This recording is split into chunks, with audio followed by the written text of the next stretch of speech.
Hello friends, thanks for joining us on the Bought the T-Shirt podcast.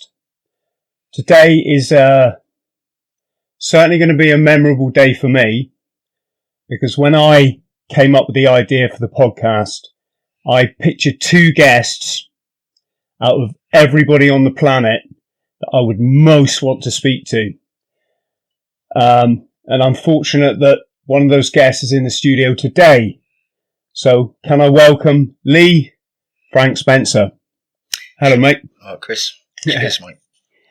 So I thought, first of all, because of our younger audience, can you tell us why it's Lee Frank Spencer? It's a nickname given to me when I first joined the Marines because,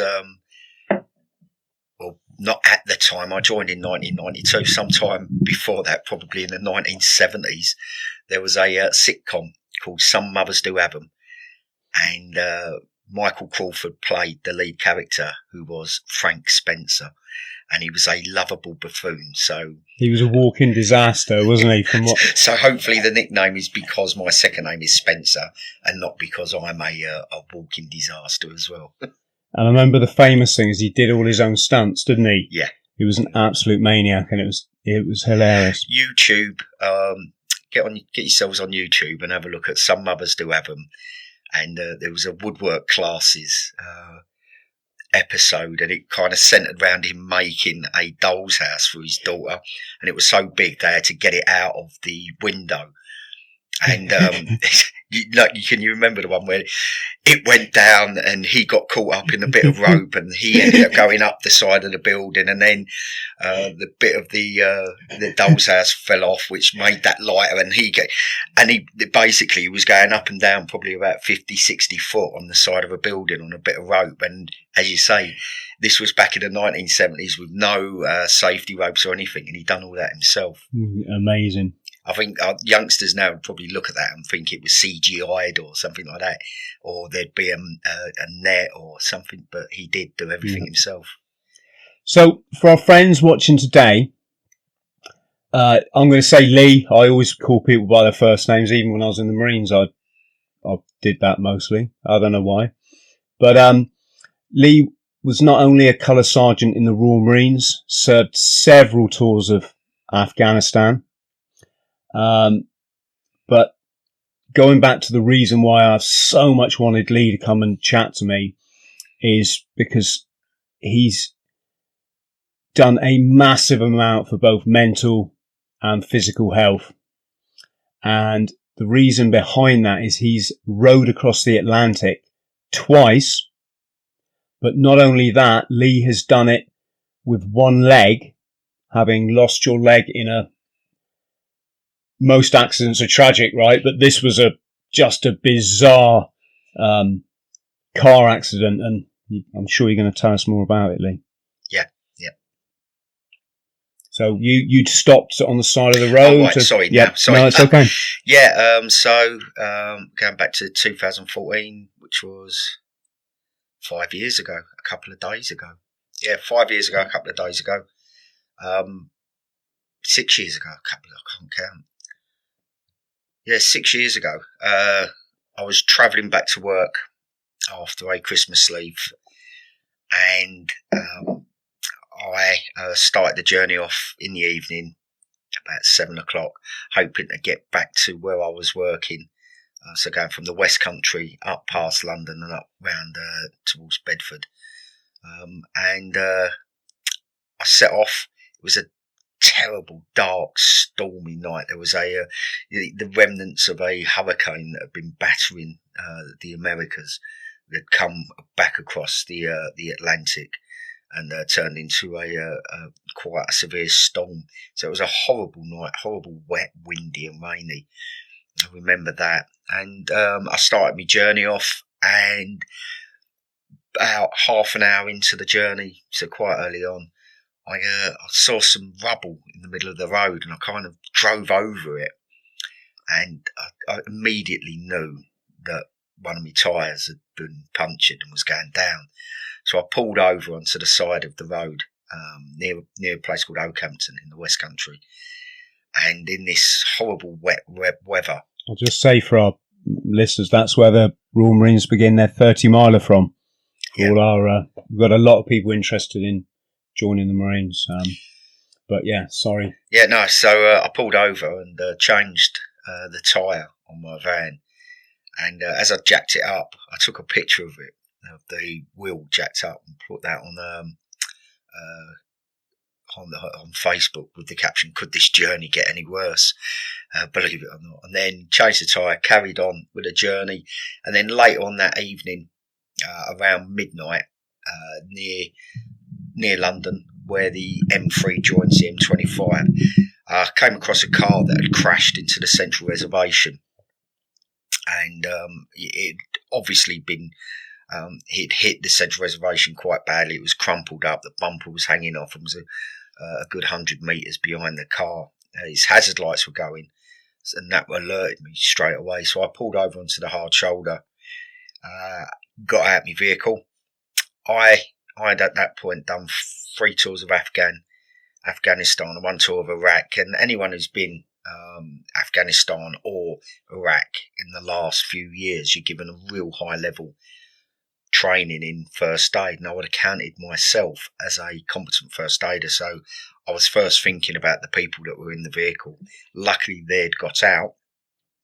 I then was talking to them on the side of the road, looking at them, checking them over, making sure they were okay, when another car crashed into their car with such force that its engine and gearbox came flying out, and I was hit by a gearbox, and it took my right leg off below the knee and completely dislocated my left leg.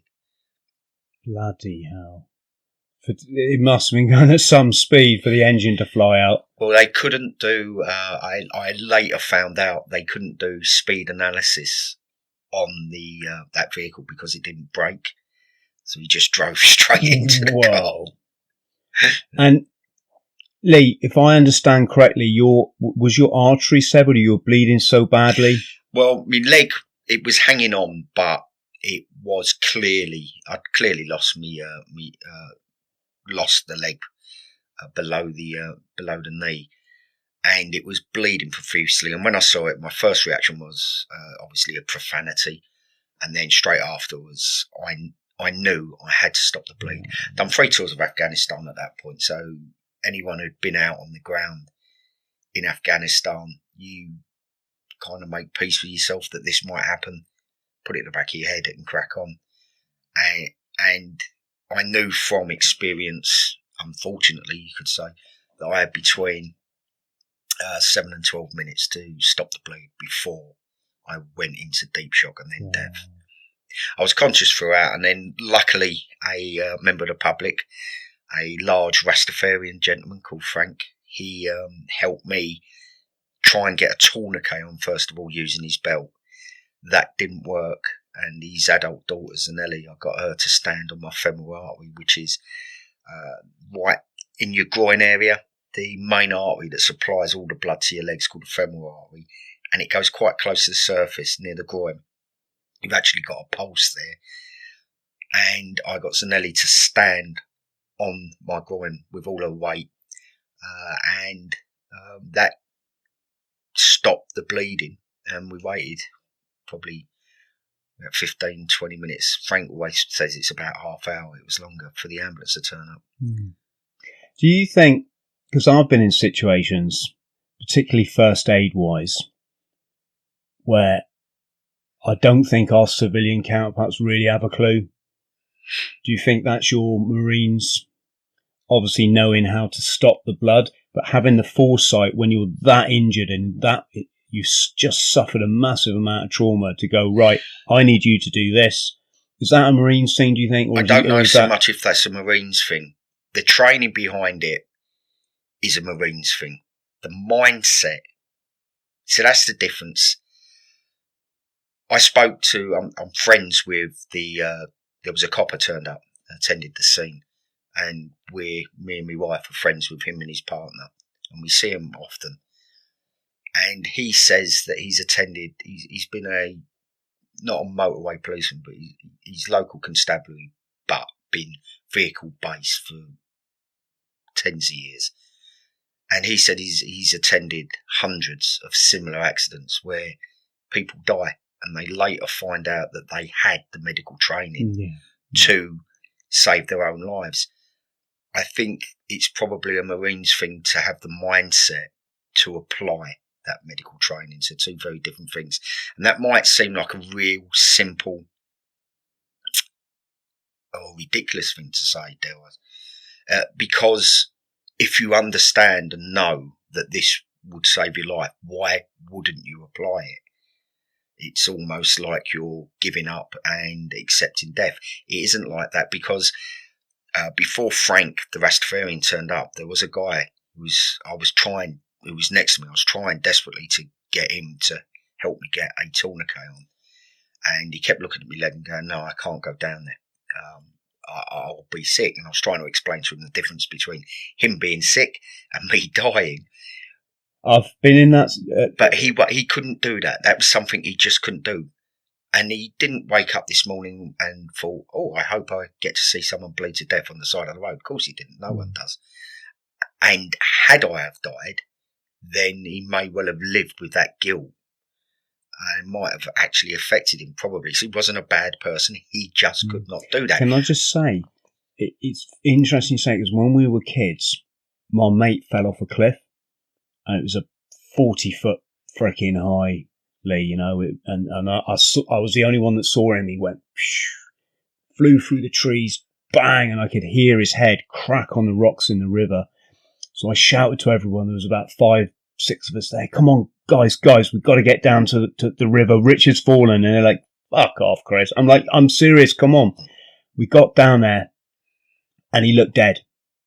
And the only reason he hadn't floated off down the river is his foot had got caught between two rocks. The actual training shoe had come off and, you know, was way downstream.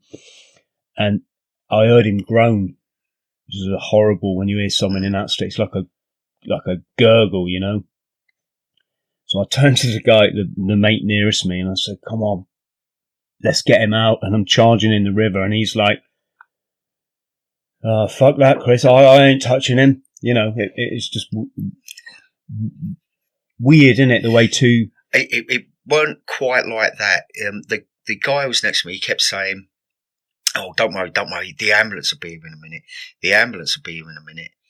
And I felt what he felt.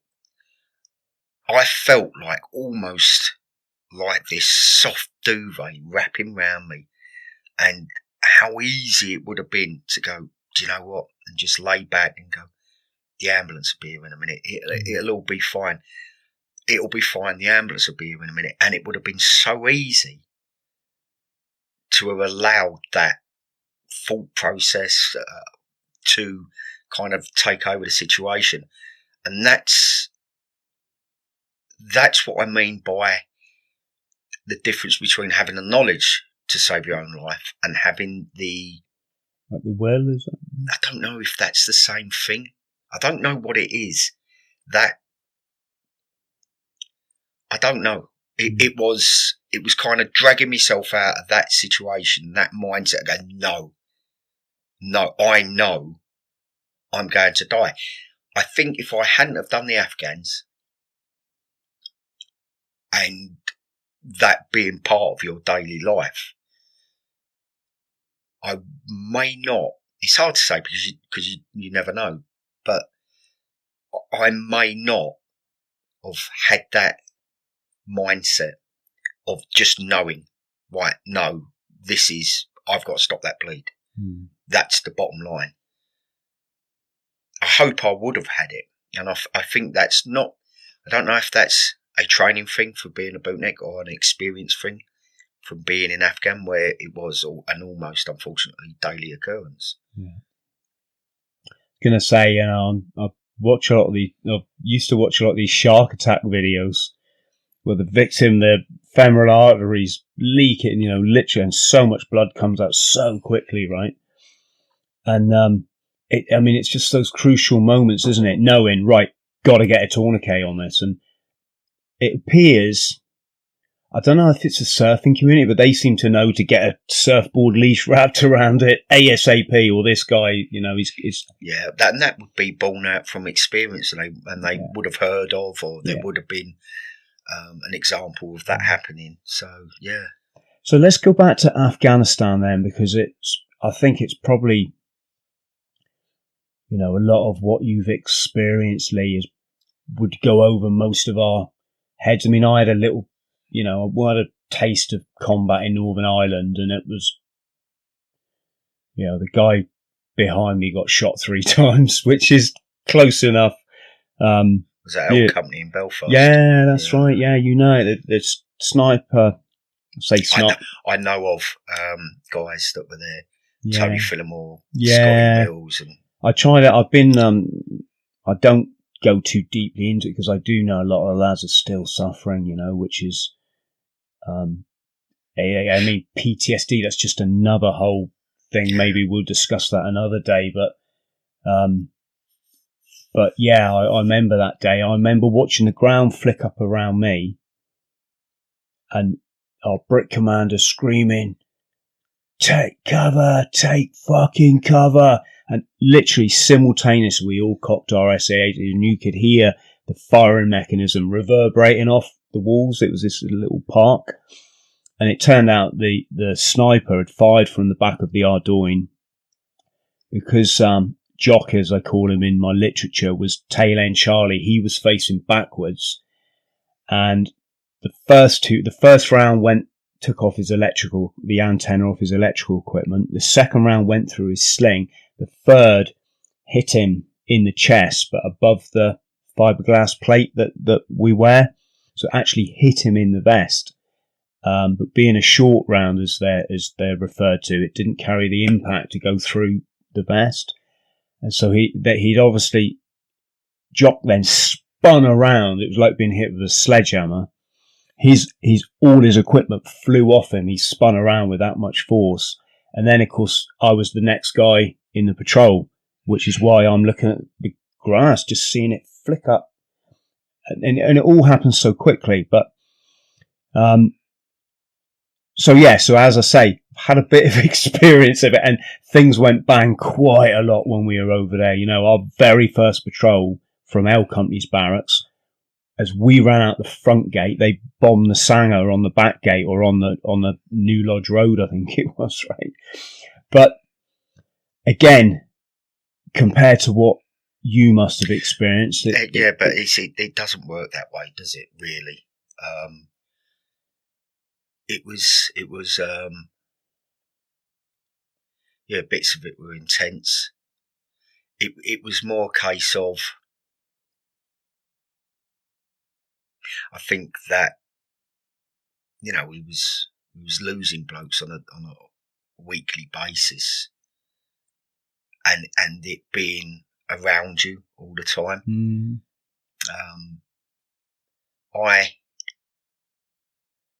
There was instances where you're getting shot at. It was never coming up around me and looking and wondering. It was, because that would have been a 6-month tour waiting for something like that to happen, and then there's like 30 seconds of it happening, and then you deal with the aftermath. It was completely. Afghan was really weird. I've got took a video in Sangin in Fob Jackson in the middle of a firefight. Unfortunately, it was 2 guys had been blown up, and the firefight was, they were gone out and were trying to get them back into Fob Jackson to get them on a helo, and unfortunately both of them died. I think they'd been blown up.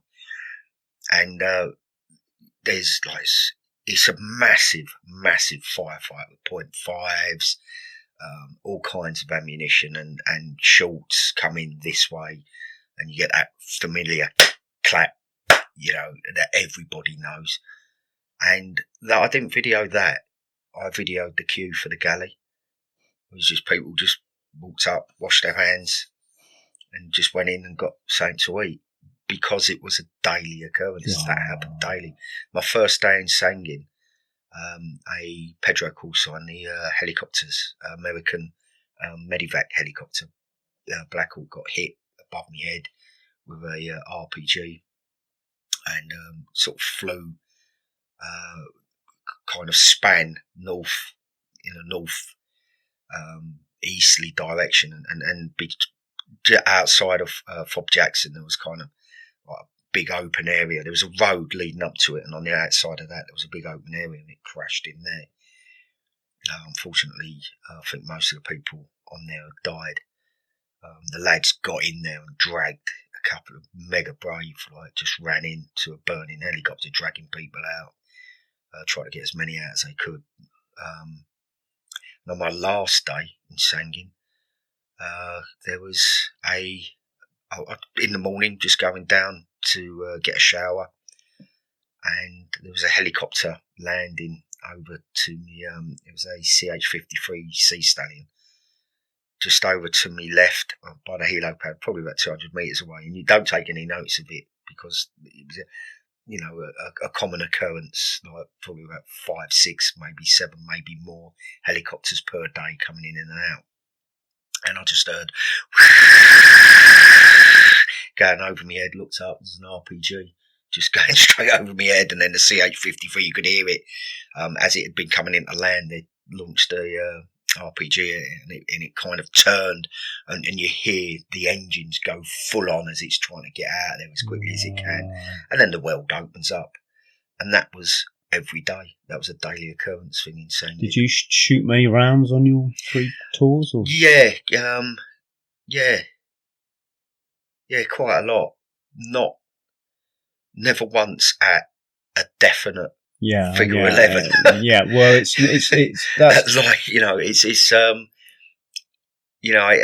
and again, everybody's experiences vary. I'm very lucky in that my experience of Afghan was never toe to toe, but lots of people's was. We've got a guest in the studio. Cat just my partner's cat. I did my 3 tours.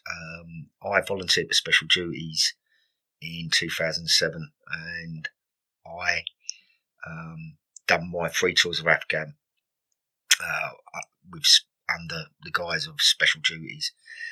So I done a tour in 2008, and that was really based round. I spent 6 weeks of that tour actually patrolling round Sangin, and I didn't see a shot fired. It was one of those weird summers where the Taliban basically put down tools, everybody downs tools, and they go into the poppy fields to bring in the Triad that they then turn into opium and then heroin. So everything stops, and then once the Triad's in, normally the fighting season starts again. But it was like that real weird. I think they just got weary of fighting, and it was a transition. They started to transition then into trying to fight us tied, stand and fight toe to toe as they had the Russians, like ambushing and things like that, and they were losing. To then going into an attritional war of IEDs and things like that. So it was kind of I think they kind of had enough of getting their asses handed to them, I guess. And it was just like, it was a weird kind of, why ain't we fighting? Why ain't we fighting? So that was quite weird. And the rest of my tour was based in Lashkar Gah. The trouble is then you get complacent, don't you? It's hard not to get complacent. I don't know if complacent, because it was a changing environment. And then the middle tours was 2010, and that was majority of that tour was based in Sangin, where I was forward deployed. I was still doing the job that I'd done, special duties job, but I was attached to 40 Commando, which was brilliant actually. It could have been any other battle group, but actually being attached back with the Marines, lots of guys that I knew, lots and lots of friends there. Are you allowed to explain what special duties is, or is that? Yeah, there's I suppose the best way the difference between goes. I guess everybody's heard of the SAS, SBS, and Special Reconnaissance Regiment. They're special forces, so they come under the command of Director Special Forces. Special duties is slightly different. It's kind of like special forces, but for slightly fatter older people. Basically, I was an agent handler. The job was born out of Ireland. There's lots of books out there, 50 Dead Men Walking, Steak Knife, to name but a few. And these agents could be anything. Anything from use your imagination. Yeah. I'm thinking James Bond. So no, it's not quite like that. In fact, it's nothing like that. I'm a writer. I've never been given £1 million to go and play the Taliban in poker like James Bond. That's Casino Royale, isn't it? Yeah. But it was so I wasn't on the ground every day. Even when I was in Sangin, I picked and chose where I would be best employed and where to go. And actually my job wasn't to be front line, but the good thing was, as a colour sergeant, actually when I was on the ground and on patrol, and whenever you'd slot in a patrol, so they'd drop a lad out and I'd slot in, so you just go back to being a Marine again. And it was brilliant. So when there was like a contact, it was like I ain't got to make any decisions. This is someone else is flapping and wondering what to do, and it ain't me. It was really, really good. It was the best way to experience a firefight, I think.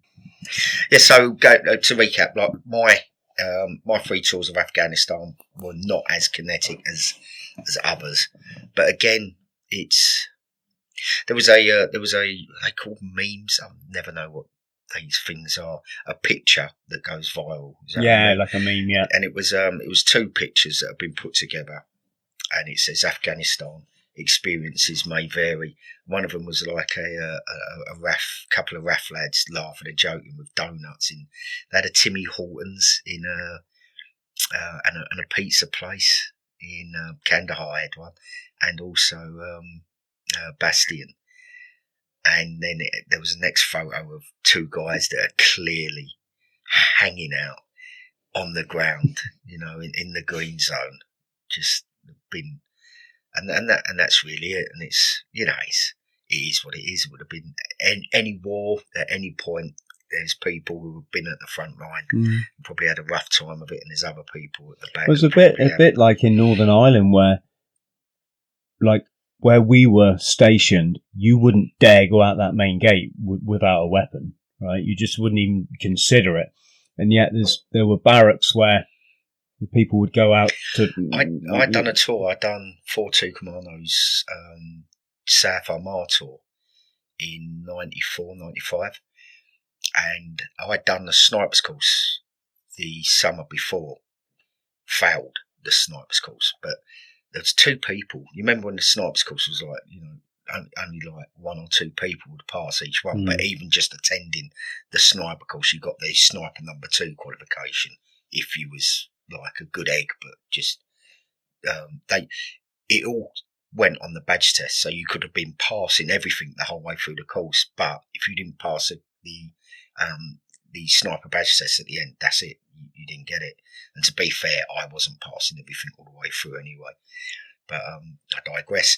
I ended up in the sniper multiple for that tour, and that was the first peace tour, so we didn't see a shot fired. And that tour, I was we although it was a sniper multiple, we got kind of seconded by JSG, Joint Support Group, who were the agent handlers that turned, like the special duties unit that I joined was JSG, just quite a few generations down the line.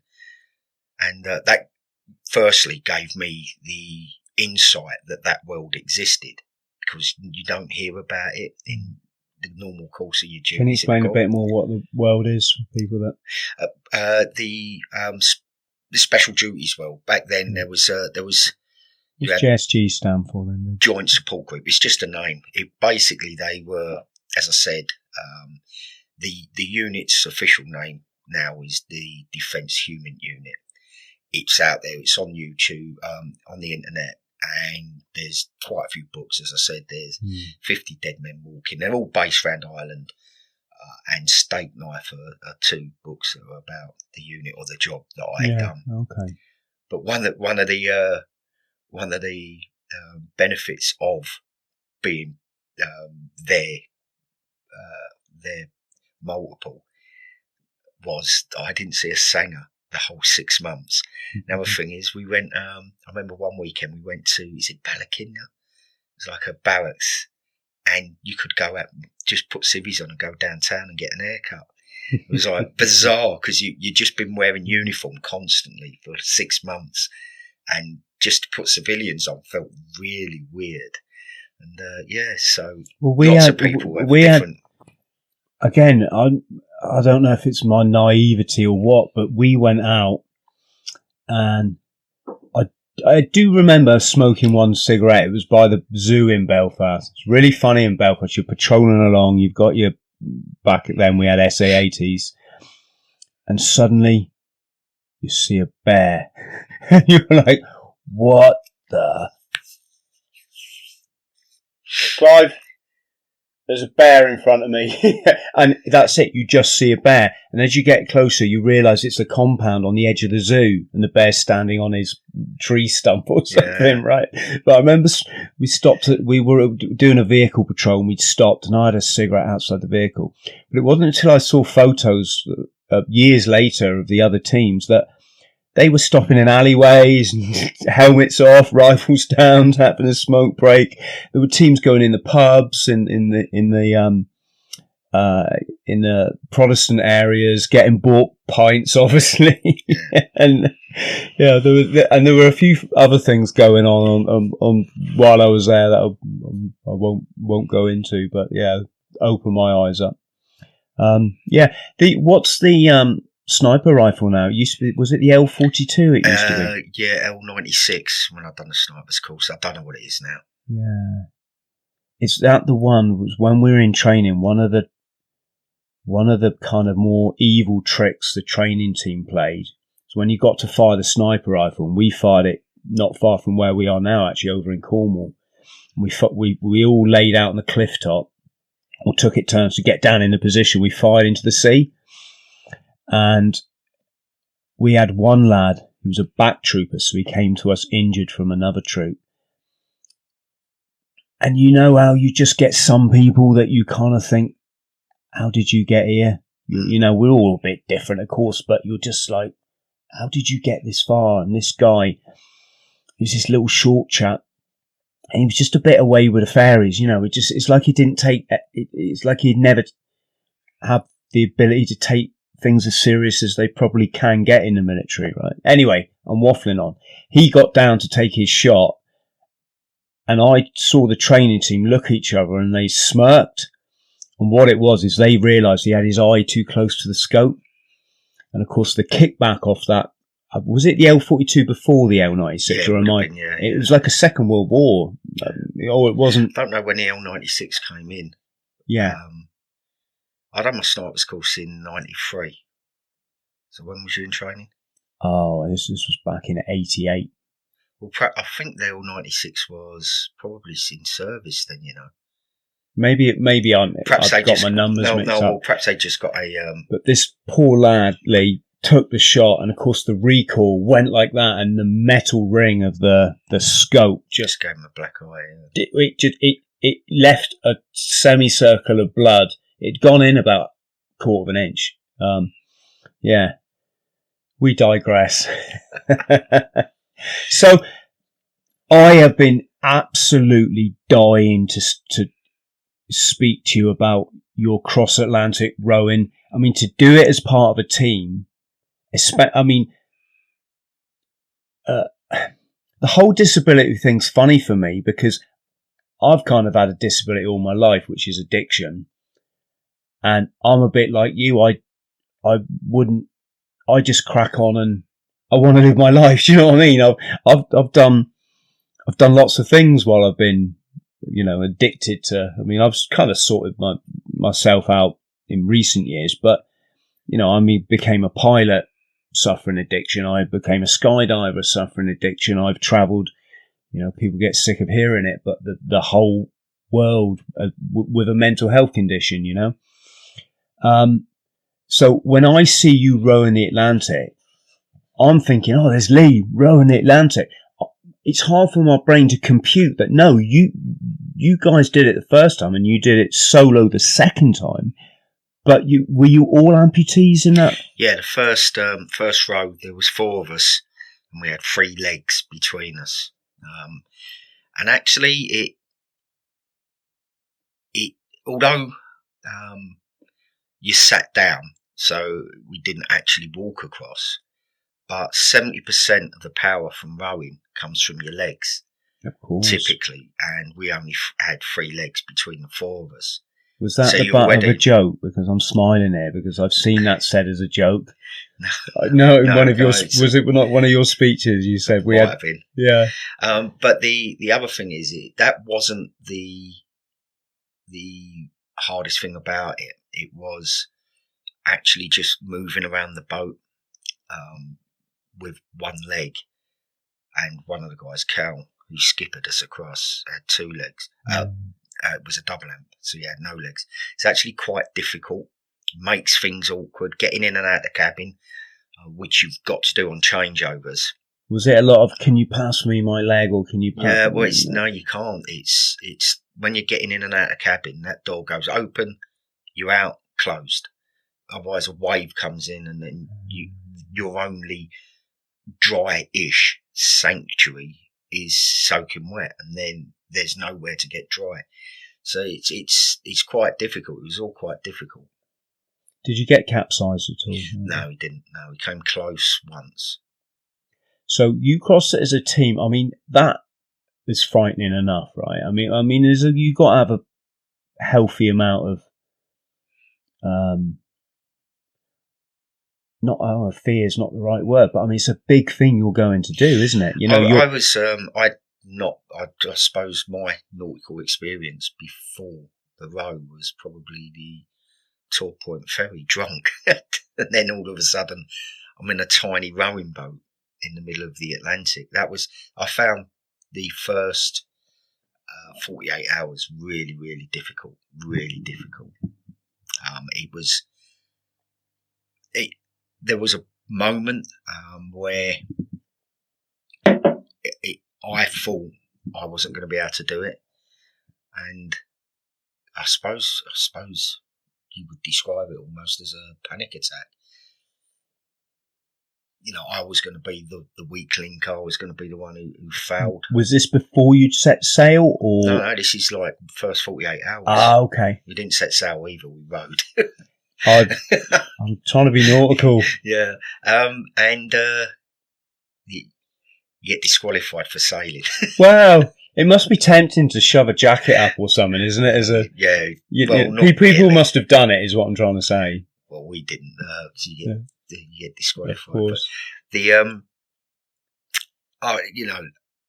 there was an epiphany moment where I kind of realised that I could do it. If you break things up.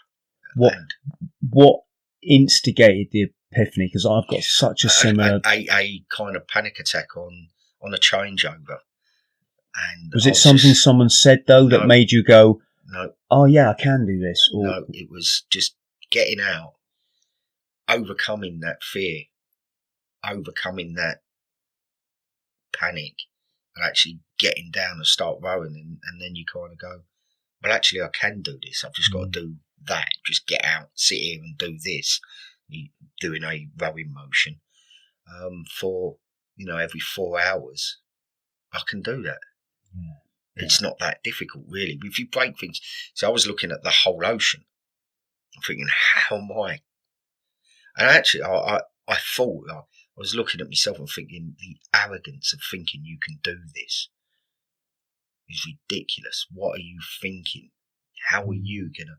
It's all that self-doubt sort of starts turning into itself, and that turned into a panic attack. But then it was like, well, actually, I can do this, because all I have to do is just get out here and do that, row for 2 hours, and then don't row for 2 hours, and just keep doing that. And if you break things up, then you take away that enormity of what you set, the goal that you set yourself. Those wobbles are funny, because I had one I've done nothing as enormous as you, Lee, but when I ran the length of the country, bearing in mind I've been physically disabled then for coming up for 3 years, 4 spine procedures. At one point I was peeing in a bucket, lying in bed all day for about 6 months. I just could not move with the pain. And then, so no running for 3 years, picked up my backpack, and initially it was 18 kilos. That was the bare minimum of camping gear I needed and safety, all the stuff. I'd had a virus thing that I couldn't shake. My glands were all swollen down here and I couldn't stop coughing. I don't know what caused it. It wasn't like a health issue. It was some sort of stress thing that had come off the back of all the opiate medication I'd been on for 2.5 years, right? So I've got this virus thing. I haven't trained. Bad back, strained knees. Every night come 4 o'clock, I was getting these massive sweats. And one of my legs would just spasm up as a result of the damage that was done in my brain being on such a high dose of meds for so long. And I think like 2 days before I flew to John O'Groats, I just had that wobble. I just suddenly was like, I mean, it's quite a big thing to go and, to go and run an ultramarathon every day, even if you're an elite athlete, right? I've done none of that stuff, right? And it just come over me in a wobble, right?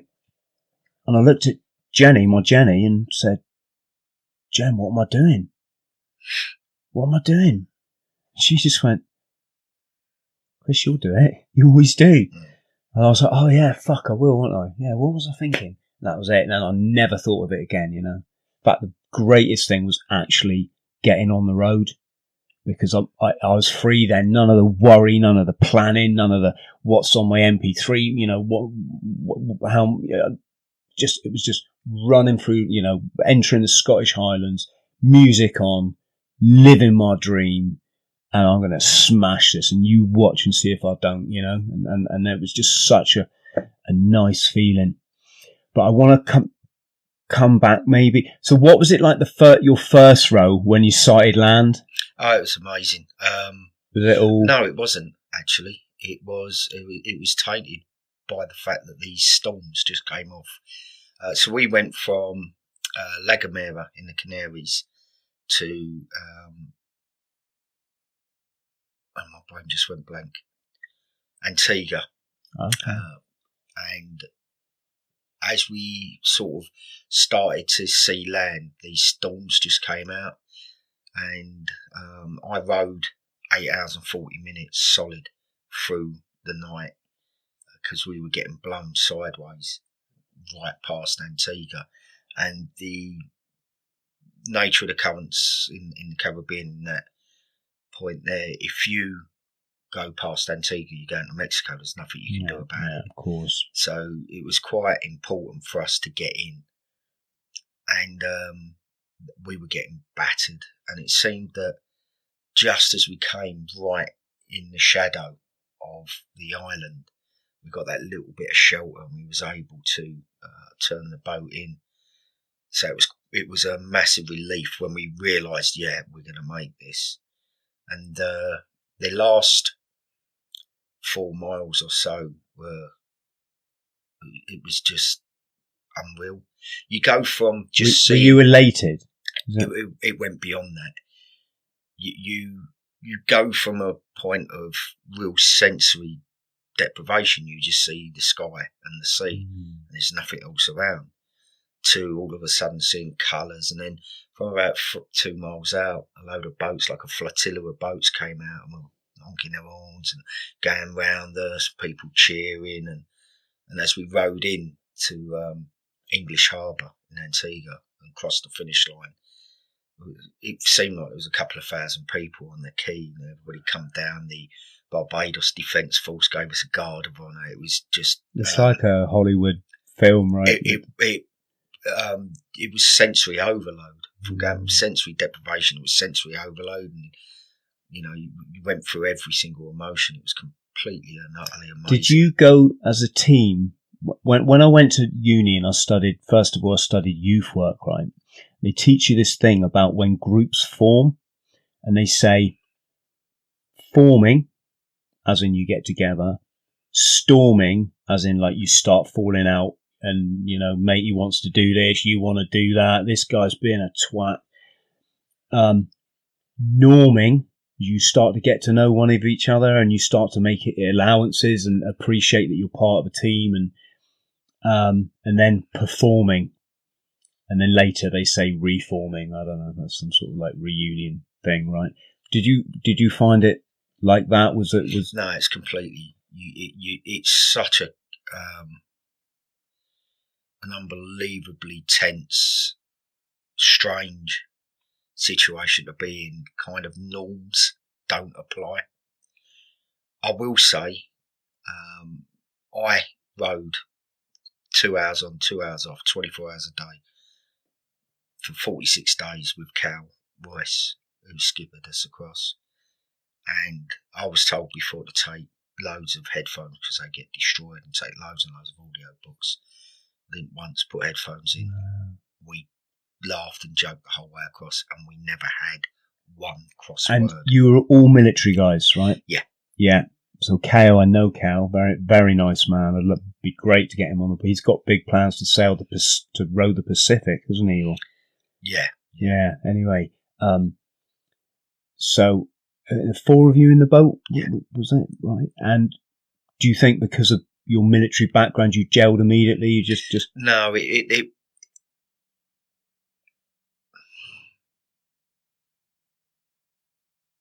me and Cal got across without having a crossword between us, and we'll leave it there. Yeah, and I know. I wasn't trying to dig up. No. I'm just fascinated because you know it wasn't for everyone. No, I bet. I watch the only thing I watch on mainstream TV, and Jenny and I watch it more from like a psychological point of view, watching everyone break down and who's going to argue first and who's going to just be a dick. Is I'm a Celebrity, get me out of here. And I've just been mixed. You know, if I ever became a celebrity and was invited on that show, would you do it, being in that close proximity to other people? Because it's, you know, we're all human, aren't we? We've all got. Yeah. I bet you get on with everyone, Lee, don't you? Try to. Yeah, I get that impression. But yeah, crazy. So let's talk about your solo crossing. And as I said before, it fills me with holy horror, because I know you faced 30-foot waves, 40 foot. In the first row, we got hit by Hurricane Alex. We was approximately halfway across, and we got hit by a hurricane. And it was the first hurricane in January in the Atlantic for 76 years, I think it is, or 78 years. That's how genuinely unlucky I am. So there was some pretty big waves. Yeah, pretty big waves. But on this row, the waves were much bigger and for a much longer time. So, yeah, much bigger. And it's that, because if there's one place in the world I think I've ever probably had fear struck into me, it's when it's on a boat when it gets choppy and suddenly you don't get like a second chance at it, right? It was the main difference between the two rows was the fear. I thought I would struggle about being on my own. I thought I was quite a needy person and quite like other people's company, which I do. So I thought that would be a problem, being alone. It wasn't at all. The thing I struggled with was the fear. Being alone and scared was horrific, and there was quite a lot of the actual row was the sea was angry. There was a documentary. Did you see it about? I don't know if he was a Kiwi, but he was a canoeist. tried to go from Australia to New Zealand. Oh, mate, I could have cried at the end of that. It was horrible. All his family were there waiting, thinking he was, 10 miles out or something, and they're going to see him any minute. No, unbeknown to them, the Coast Guard the night before had got this garbled message that they couldn't understand, and it was him having capsized his canoe in a storm.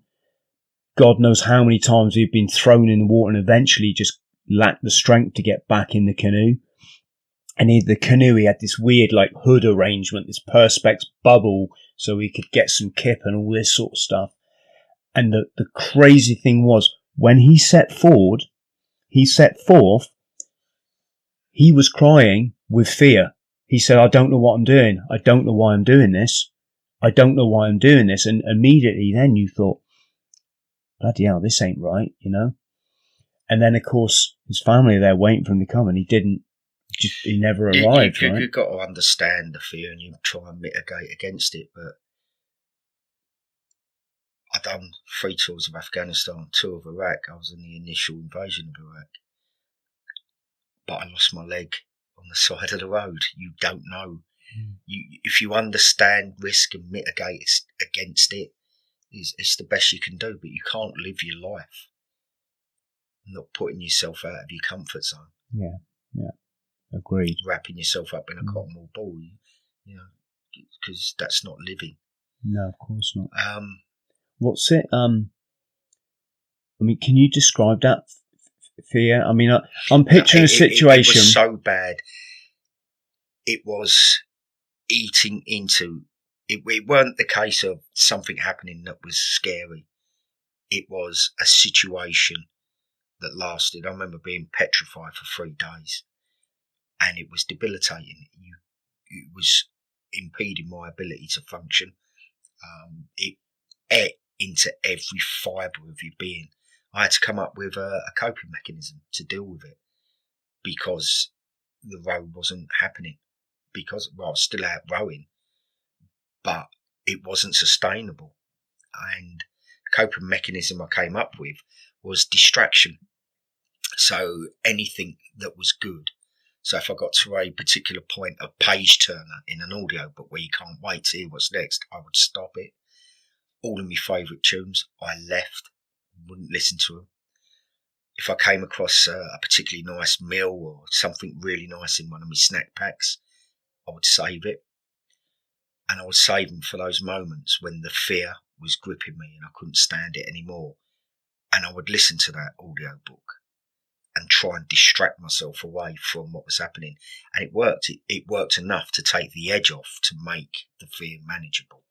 You would say it was 3 days of fear, or was this At one point there was 3 days of fear, but there was moments, and sometimes there was like a day or a night when it was particularly rough, and the boat's getting battered all over the place. When you were sleeping, which I'm assuming you go into your cabin, right? Yeah. Is there a fear that you're going to get hit by a tanker or something in the night, or is that? No, you've got a bit of equipment called AIS, which is.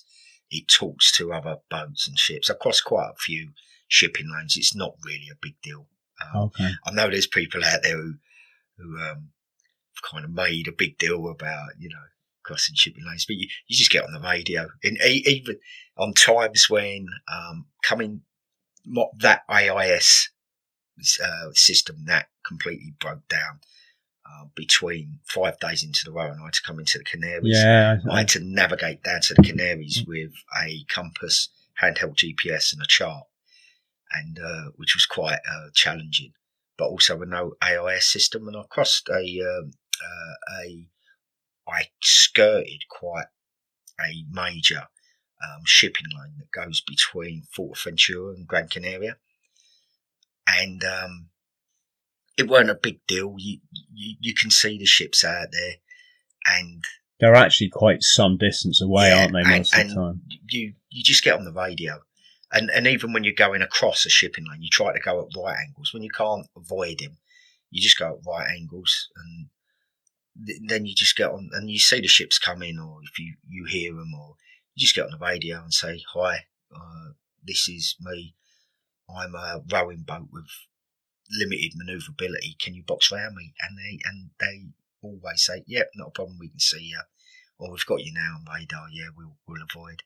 Brilliant. And it's not really a big deal. So that wasn't really a fear. It was something that was outside of your control. Say,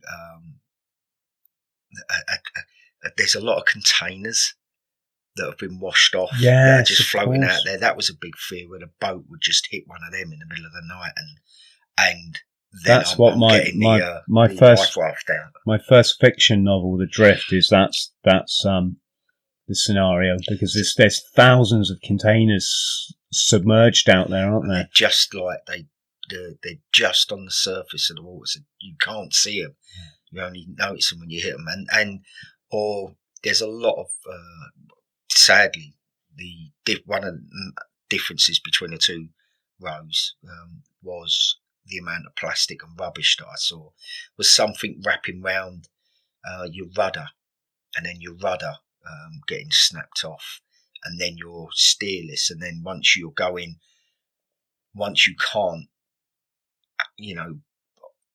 actually steer where you're going to something called irons, where you go to a right angle to the wind and the waves, and once you're there, that's a really dangerous place to be, because one big wave breaks over you, then you're rolling down.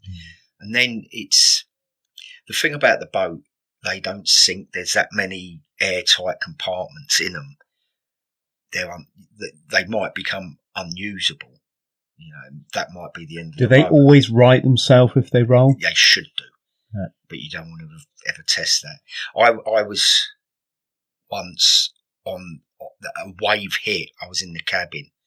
A wave hit, and I just felt the boat move sideways, and it seemed to go forever sideways, and it weren't at a right angle, but it was as close to being almost on its side as it was going.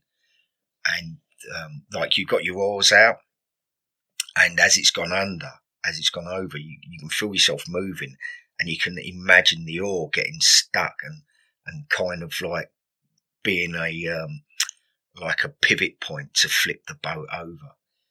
But luckily that didn't happen. And again, that was in a particularly bad night where the boat was hit quite a few times. I found that if you had strong winds that would come through, it wasn't that day. Those waves were big, but they tended to be clean and manageable. It was 24 hours later, you were hit by these waves that were kind of rogue ones that would just come from nowhere, and they were massive and really angry, really, really angry waves. Gosh, and the thing about that is you just can't relax, can you? That was the problem. I had quite strong painkillers. You can't buy them over the counter. They were prescribed to me for this, and a couple of times I had quite a bit of pain, and I didn't take the painkillers because they were so strong. They actually sent you a bit spaced out a little bit. I didn't take them. The other thing is I had a bottle of whiskey, and I thought to myself, I'm going to take this bottle of whiskey, and then you need morale. You need something to look forward to. So think, right, Saturday I'm going to have a drop of whiskey. I'm going to have Saturday night. I'm going to take the night off rowing. I'm going to have a few whiskies and chill. Not get absolutely get drunk or anything, but just chill. But I had a couple of sips, and then at one point, and then I never touched the whiskey again because I was so scared of something happening, and it would be an almost nightly occurrence. Something had happened, and you'd have to get out and deal with that situation, and you'd have to deal with it and make the right decision instantly. And I was so scared of not being in the right frame of mind, not being able to make those decisions instantly, that I didn't touch anything, didn't touch any painkillers, didn't touch any of the whiskey. So I kept looking at this bottle of whiskey and thinking to myself, when I get to the other end, I am going to destroy you. We'll talk about it in a bit, because I did see you have a big slug, and see that's the difference between, when you've suffered addiction, is I would have just necked the whiskey anyway. I know what I'm like. I've never understood my my dad was a chronic alcoholic. I've never understood addiction. I don't. It's something that I can't compute. I obviously sympathetic to it, and I know that it is a thing, you know. But it's not something that I can understand. Does that make sense? Oh, comprehend. Massively. I can't comprehend it. For me, it's fairly easy to not do something. Yeah. No, I remember when I heard you talk about this in an interview, and I remember thinking, I would have just slugged it. Well, it's I admired you. What I'll try to say is, like, I kind of admire people's willpower that can just say, no, that's, you know. The hardest thing I've ever done, is the last 2 weeks. I don't know if we're jumping ahead here. No, that's fine. But I hit the wall 2 weeks from the end. And I had absolutely no energy, nothing. I had nothing left. And I still had 2 weeks to run. How much weight had you lost by this time? Probably about 3 stone, 3-4 stone. I bear in mind, I budgeted for 6,000 calories a day for 90 days, knowing that you burn between 8 and 12,000 calories a day. So an average person, 2,300 calories. Just to give you so that's almost 5 times the amount of calories a person burns in a day. When I did my 18-day water fast, I lost 3 stone, and it's a significant amount of weight. It really is. There's massive. I'd love to ask you. Obviously, we'll hope you'll come back for another day. That'll be. I know you're going to be in demand as we speak. But 2 things I did want to ask. One, how did your dream come around about, right, I'm going to do this solo? I've done it as part of a team. It was. I suppose you've got to go back to the first row. I lost my leg. I thought my life had changed. I was someone who defined themselves by what they could do physically, and then I lost my leg, and I thought I'd have to redefine who I am. And I went to Headley Court Rehabilitation Centre for servicemen, and in the bed opposite me, on my first admission, it's very much like a hospital ward set up. So in hospital beds, in the hospital bed opposite me was a guy called Cal Royce. Double leg amputee, and he stood out because he had a big beard, and he'd just got back from rowing the Atlantic as part of a team of 4 with 2 amputees and 2 able-bodied guys. Was that Foxy was on? No, and I remember being amazed and thinking, wow, you can still do things like that. And then 12 months after the first meeting, Cal, I get an email asking for volunteers to put together the first amputee crew. Being an adventurous person, I think I immediately responded to that, and then spent 6 months going through a selection process, the end of which I was selected as a member of the team. And Cal, who I first met, skippered us across, and is now obviously a significant part of my life. When I finished the row, there was a moment halfway through where I kind of realised I'm still the same person. I've just got, a little bit less of me, but I'm essentially the same person. So I was silly to think I had to redefine who I was. And that was life-changing. That rowing the Atlantic changed my life as significantly as losing my leg, but in a totally positive way. And one of the things that I realised was that I could still be that adventurous person that I was when I had a leg and was serving in the Royal Marines. And then I saw an opportunity, to come to your question. I had probably a year to 18 months where I was still going to get paid by the Royal Marines. But I'd come to the end of my rehabilitation. So I thought there was an opportunity to do something good. And it kind of seemed a perfect fit. I just rode across the Atlantic. I kind of know how to do it. I've got the contacts now. I know people who've got boats for sale and things like that. It just seemed the logical thing to do. And there was the opportunity to try and do something good. Was there do you remember the moment you thought, I'm going to do this solo? No, it wasn't like that. I thought it was a worthwhile thing to do or attempt. So it was more a case of, right, I'll give myself to, this was in December 2015. Yeah, December 2015, so about a year after the run. December 2016, sorry. I thought, right, I'm going to give myself till about August, September to see if I've got the funding and everything. See, to put a boat in the water, the cliche is the hardest thing about rowing an ocean is getting a boat and getting it in the water ready to go. I would agree with that up until that last 2 weeks of the last row. So that's the hardest thing I've ever done by a country mile. I thought I'd give myself till August time.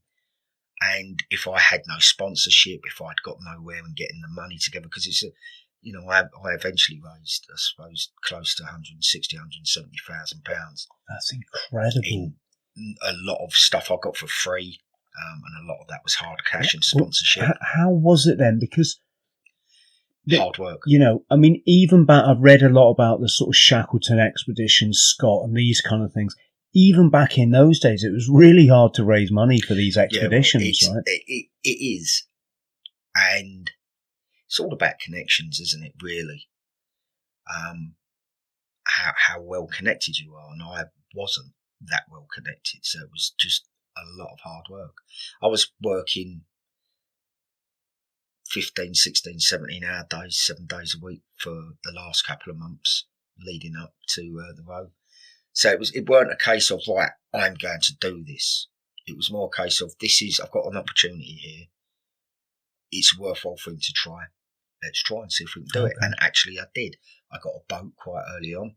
Where'd you get the boat from, Lee? A guy who rowed as a pair, an American guy called Phil Theodore, wonderful human being. He gave me his boat. And gave? No, there was a cost, but it was significantly not as much as it should have been. Okay. But that took away, because a boat's typically about 60, 70,000 to get a boat and equip it and put it together. But that's an upfront cost. A lot of people go to charities and say, right, I want to row an ocean. I'll do it for your charity. You buy me this boat, it's your boat, I'll row it, and then at the end you sell it and you'll recoup what you get. Now, I wanted to do it for the Royal Marines charity. I done it for the Royal Marines charity in the Endeavour Fund. Now, if I'd have gone to the usual people who give money to the Royal Marines charity and said, look, can you give me money to put a boat in the water? And as I said, I raised about 170,000 to put a boat in the water and do it. I will have raised just over 100,000 for the actual charity split, 50-50. You can see the maths don't work.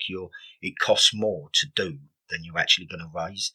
And if someone gave me 20 grand for the row, that's 20 grand that would have gone to the lads. So then it becomes a vanity project. Yeah, of course, And I set out genuinely thinking I've got an opportunity to do something good here. It weren't a bucket list thing. Although it's different rowing it solo to a four, I've still rowed an ocean, tick that one off, fine. So it wasn't a vanity project.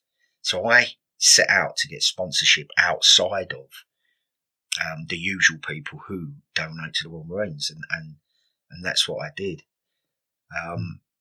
It was hard work getting it together, but I got there.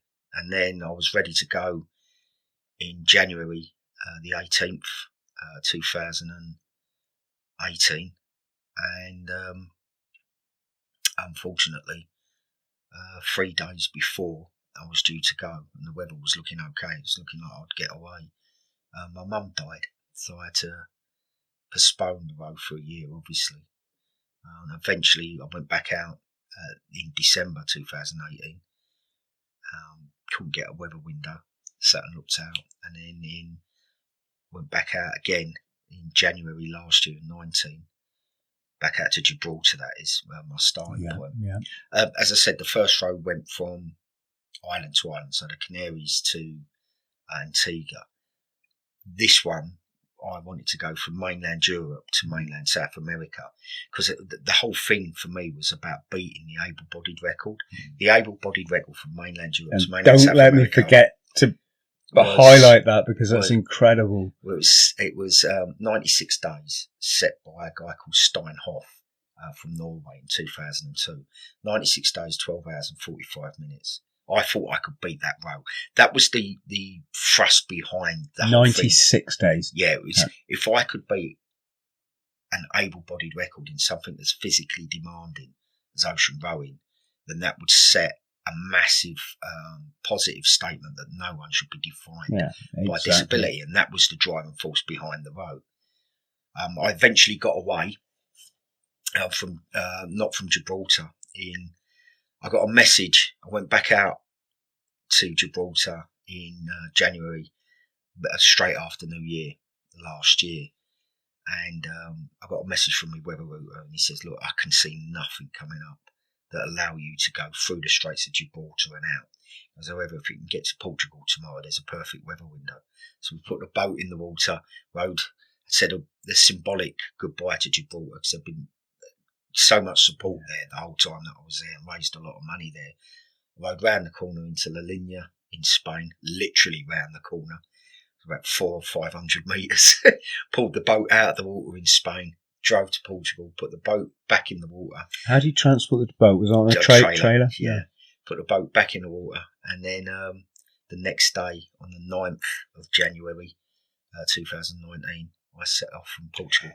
So I need to ask you about that, because which is the footage I saw? One of the footage I saw of you. What is it if it's not setting sail? Is it rowing? Setting rowing. Yeah, well, let's just say setting sail. And you look so nonchalant, like, right, cheers, bye, and then off you went. I thought, bloody hell, I'd rowed before, but so I kind of knew what was happening, what was to come. Yeah, it just made it look so like, right, here we go, we're off. But I knew what was happening. I knew what was going to happen. I'd mitigated against every single possible scenario, danger. Do you have a lifeline when the weather kicks up? No, there was a lifeline the whole time. Okay. I was strapped to the boat. Yeah. All the time. Every time I got out of the cabin, I was strapped to the boat. Yeah, that sounds like a really good idea. And I mean, that's another thing I read. When I wrote my book, The Drift, I researched a lot of yachting. Not enough, according to some readers, but you're always going to get that. But one of the things, they have this thing called the last chance line, where they have this rope at the back of the boat that they just chuck over the stern, particularly in bad weather. And it means if you do fall over, you've just got to swim behind the boat and get this thing, right? But just the thought of that again, the thought of watching your craft sail away from you must be... In an ocean rowing boat, even with 3 other guys in, if you go overboard to actually turn the boat round and get it back to you, it's nigh impossible. And in weather, it depends. If there's no wind, obviously you can. But generally, you're going with the wind and with the waves.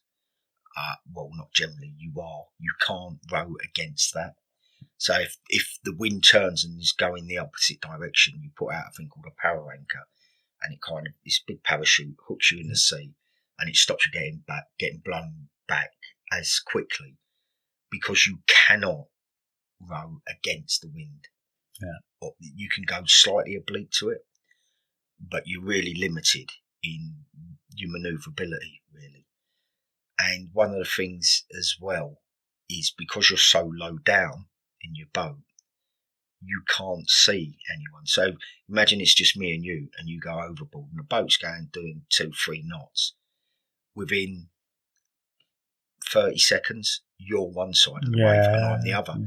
We may as well have, if you go overboard, you're dead. That's it. It's that boat is as much a little space capsule up in space. If you become detached from it, there's game no over. Way. That's game it. over. So I was attached all the time. One of the big fears I had,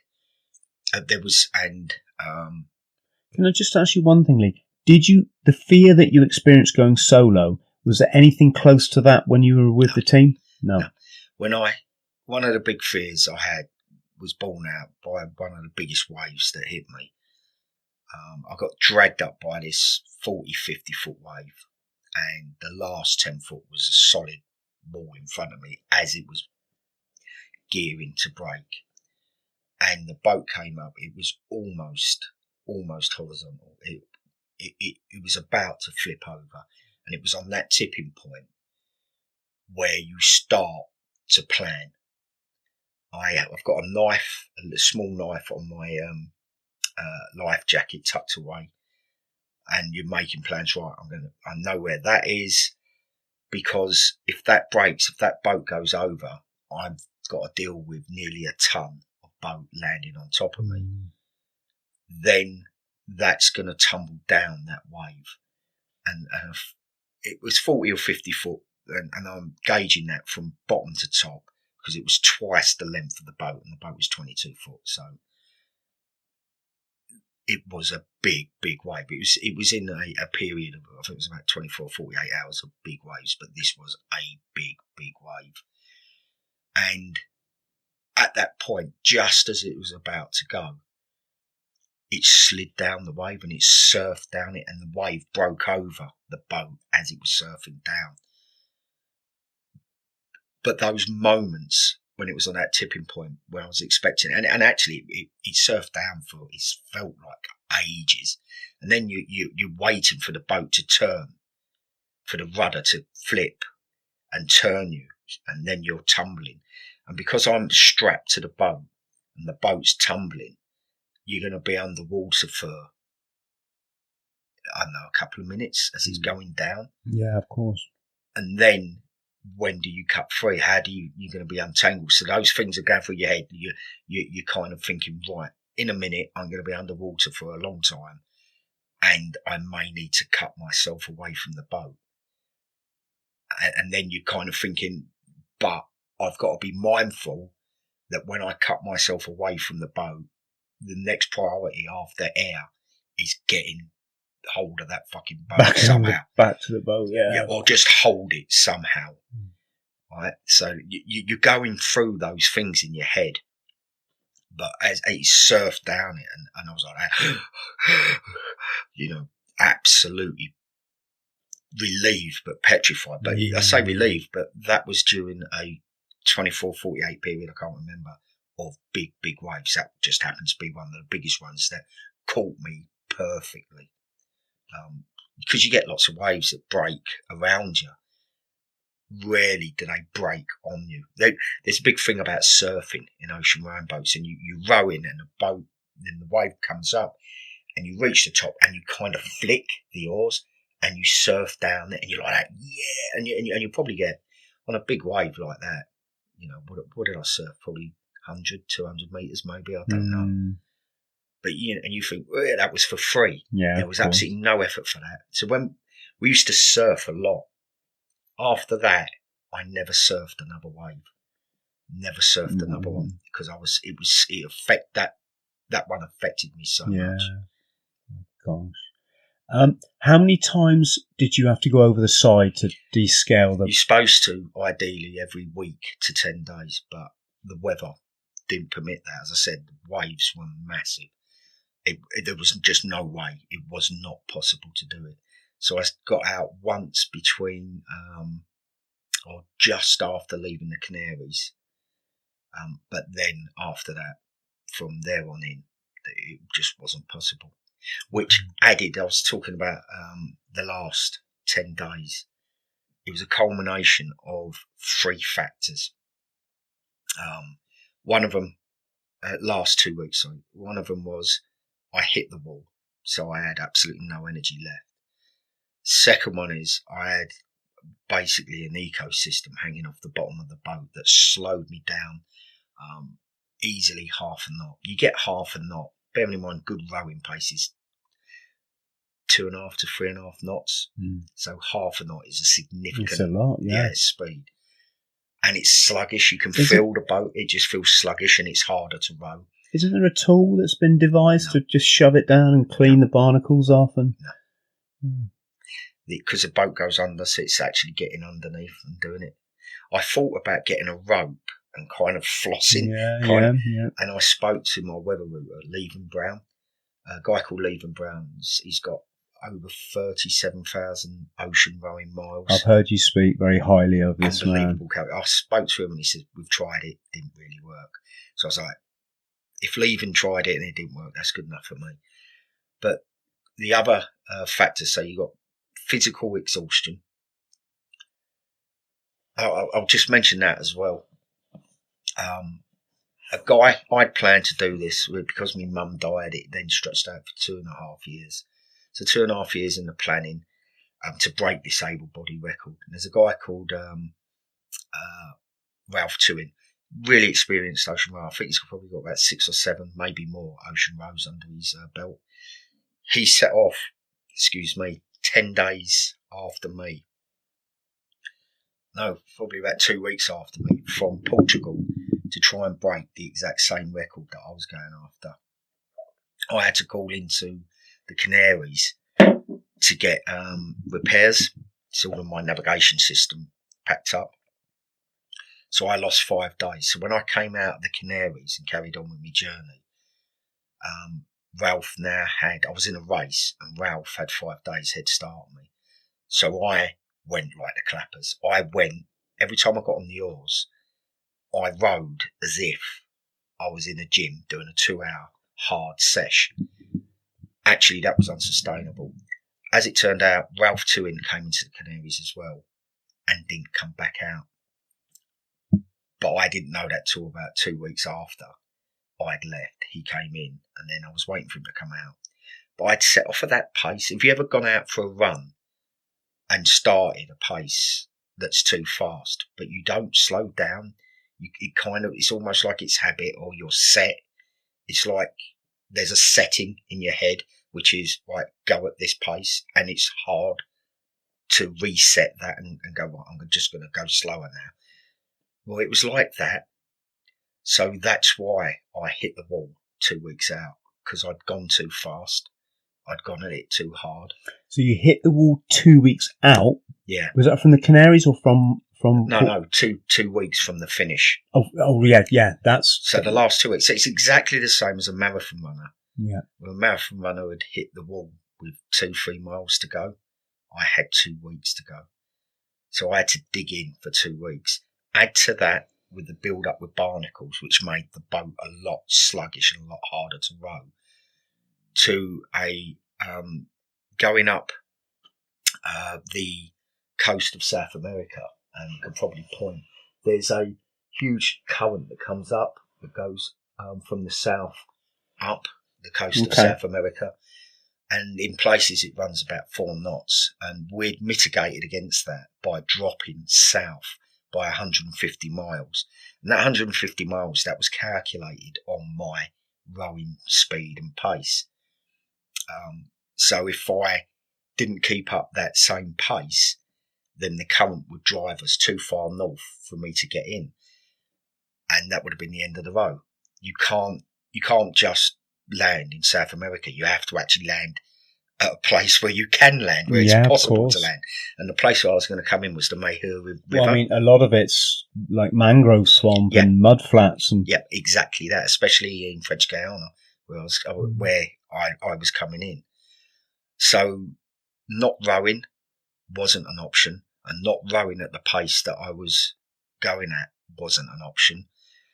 So those 3 factors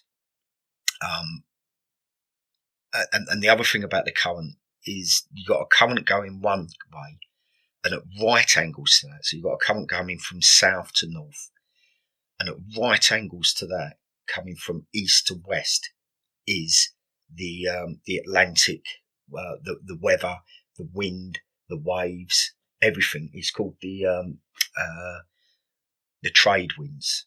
Yeah, there's like and where those two currents, wind and waves, the swell, where that hits a current, a very strong current that's going at right angles to it, you can imagine makes a mess of everything.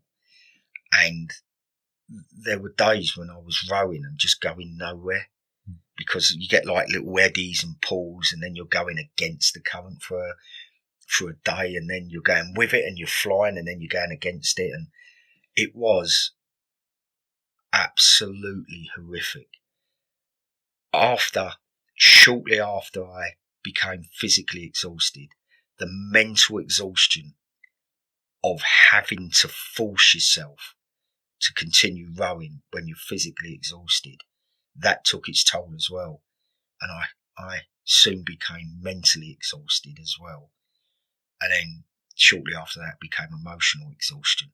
Yeah. And that last two weeks was the hardest thing I have ever experienced or done by a long, long way.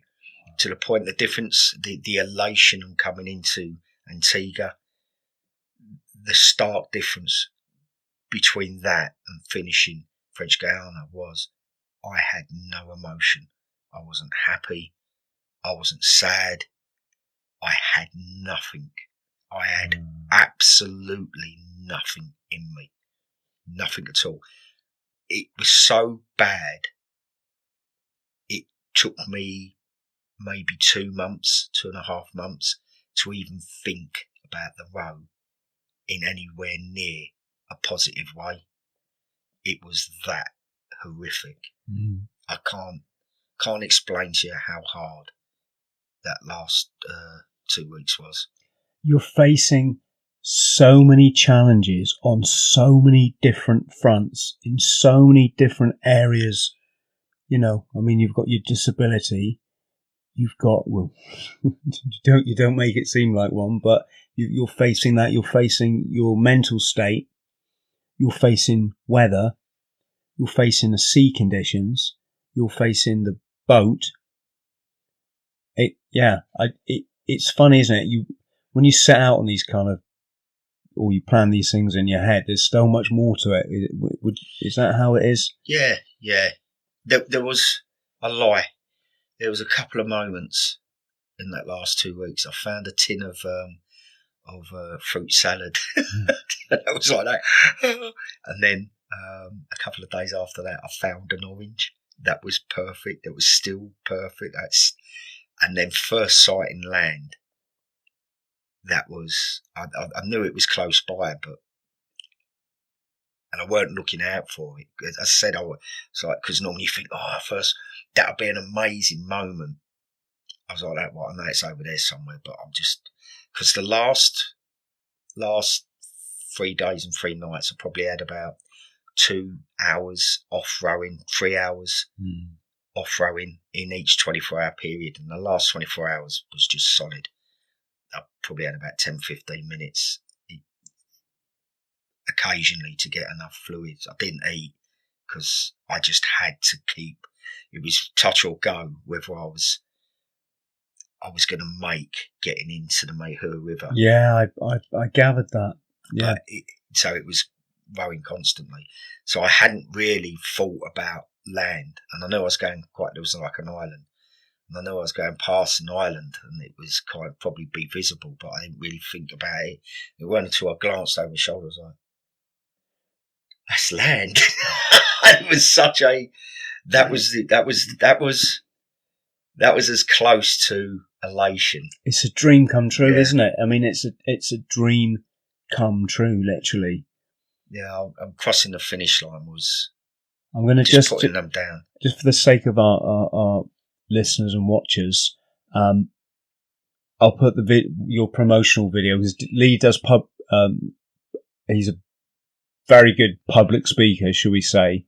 So I'll put a link for his promotional video. Cheers. On YouTube, well worth a watch. And it's got that clip on it. The moment where you see land, it's you've just, you know, I think anyone that's got a bit of adventure in them just feels that they're with you at that moment. The relief on your face, yeah, amazing. Can you tell us about? I'm conscious of time here, by the way, but rations. Yeah, I had expedition foods, high energy foods, freeze dried. I took, as I said, the actual record was 96 days, but I only took 90 days worth of food. So if I didn't get the record, I would have been in trouble. But I rationed 6,000 calories a day plus. So that was 6,000 calories in main meals, freeze dried food. And I took snack packs, so just like a pack just full of sweets and chocolate and things like that, more for morale than actual nutrition. I also scattered about the boat lots of morale things, so tins of peaches and fruit and tins of evaporated milk and oranges. I've got a load of oranges and hid them about the boat, so you'd be, you know, put your hand in a hole trying to get a meal and you touch something, you go, oh, what's that? And like a chorizo, you're like, oh, chorizo, I'm going to fry that and eat that later. Just as, because you need those moments. What kind of, so can you just talk us through your routine of your sleep, your rowing and, your eating? So, my day started, I had a day and a night routine. So the day routine was 2 hours rowing, 1 hour off. And the night routine was 2 hours rowing, 2 hours off to give you a bit more time. And it would start at 8 o'clock. So my day would start, I'd come off the oars at 8 o'clock and I'd have 2 hours off. And in those 2 hours, I would take all my stats, have breakfast, do my morning routine, which involved a phone call to... what is stats, Liz? So where I am, writing up my log, how far I've gone and everything that's happened in the last 24 hours. Did you had access to was it social media through the satellite or something? No, I could tweet, but I couldn't see anything coming in. And I paid for a media campaign. It was part of the budget. And I spoke to Izzy, who was Isabel, my PR lady. So I'd have a phone call with her and tell her about the last, and she would post that on social media for me. So that would then from 10 o'clock, that would finish at 10 o'clock. I'd go back out in the hours and do 2 hours rowing, 1 hour off, till 6 o'clock in the evening, when I would go into nighttime routine. And 6 till 8 would be my evening meal and any other phone calls or any other stuff that I needed to do. And then from 8 till 10, I'd be rowing, 10 till 12 off, 12 till 2 I'd be rowing, and then from 2 till 6 I would have off, so I'd have a 4 hour period where I wouldn't be rowing, and then 6 till 8 would be my last rowing period, and then the next day would start again at 8 o'clock. When you're in the dark, what are you looking at to keep you on bearing? Oh, you got a compass at the end of your is that lit up or is it? Yeah, it's lit up. The boat's lit up as well, with not much light, but you got like a light at the top. Is that solar panels charging batteries? Yeah. But you've got instruments as well, which are telling you your course. You've also got a thing called an auto helm, which steers you. Basically, so you punch in, so right, I want to go there, and it will steer you on that course. That would pack up at night often, and that was one of the things where I'd have to get out and deal with the boat being at right angles to the wave. So I don't think I've ever read a nautical book, because I like to read a lot of these are yachting adventures, that the auto steering doesn't. What I got really good at, I spoke to a girl called Kiko Matthews, who's the fastest female to row the Atlantic. She rode solo, and we talked a lot. She's a good friend with Kiko, and she taught me through steering with the setting the rudder. So you just the tiniest millimetre makes all the difference. But I got really good at that. But the boat sort of chugs along slowly, enough for the rudder to actually steer you with the motion of the waves and the wind. And you can set it for that. But then once you start rowing, the action of the water going over the rudder makes the rudder more effective and turns you at a different angle. So you have to reset it for rowing speed. And that, it takes about 10, 15 minutes each time to do it. And that's what I was doing when all my navigation systems packed up. But it's two ways of doing it. With the auto helms are brilliant, so you can just forget about it and row.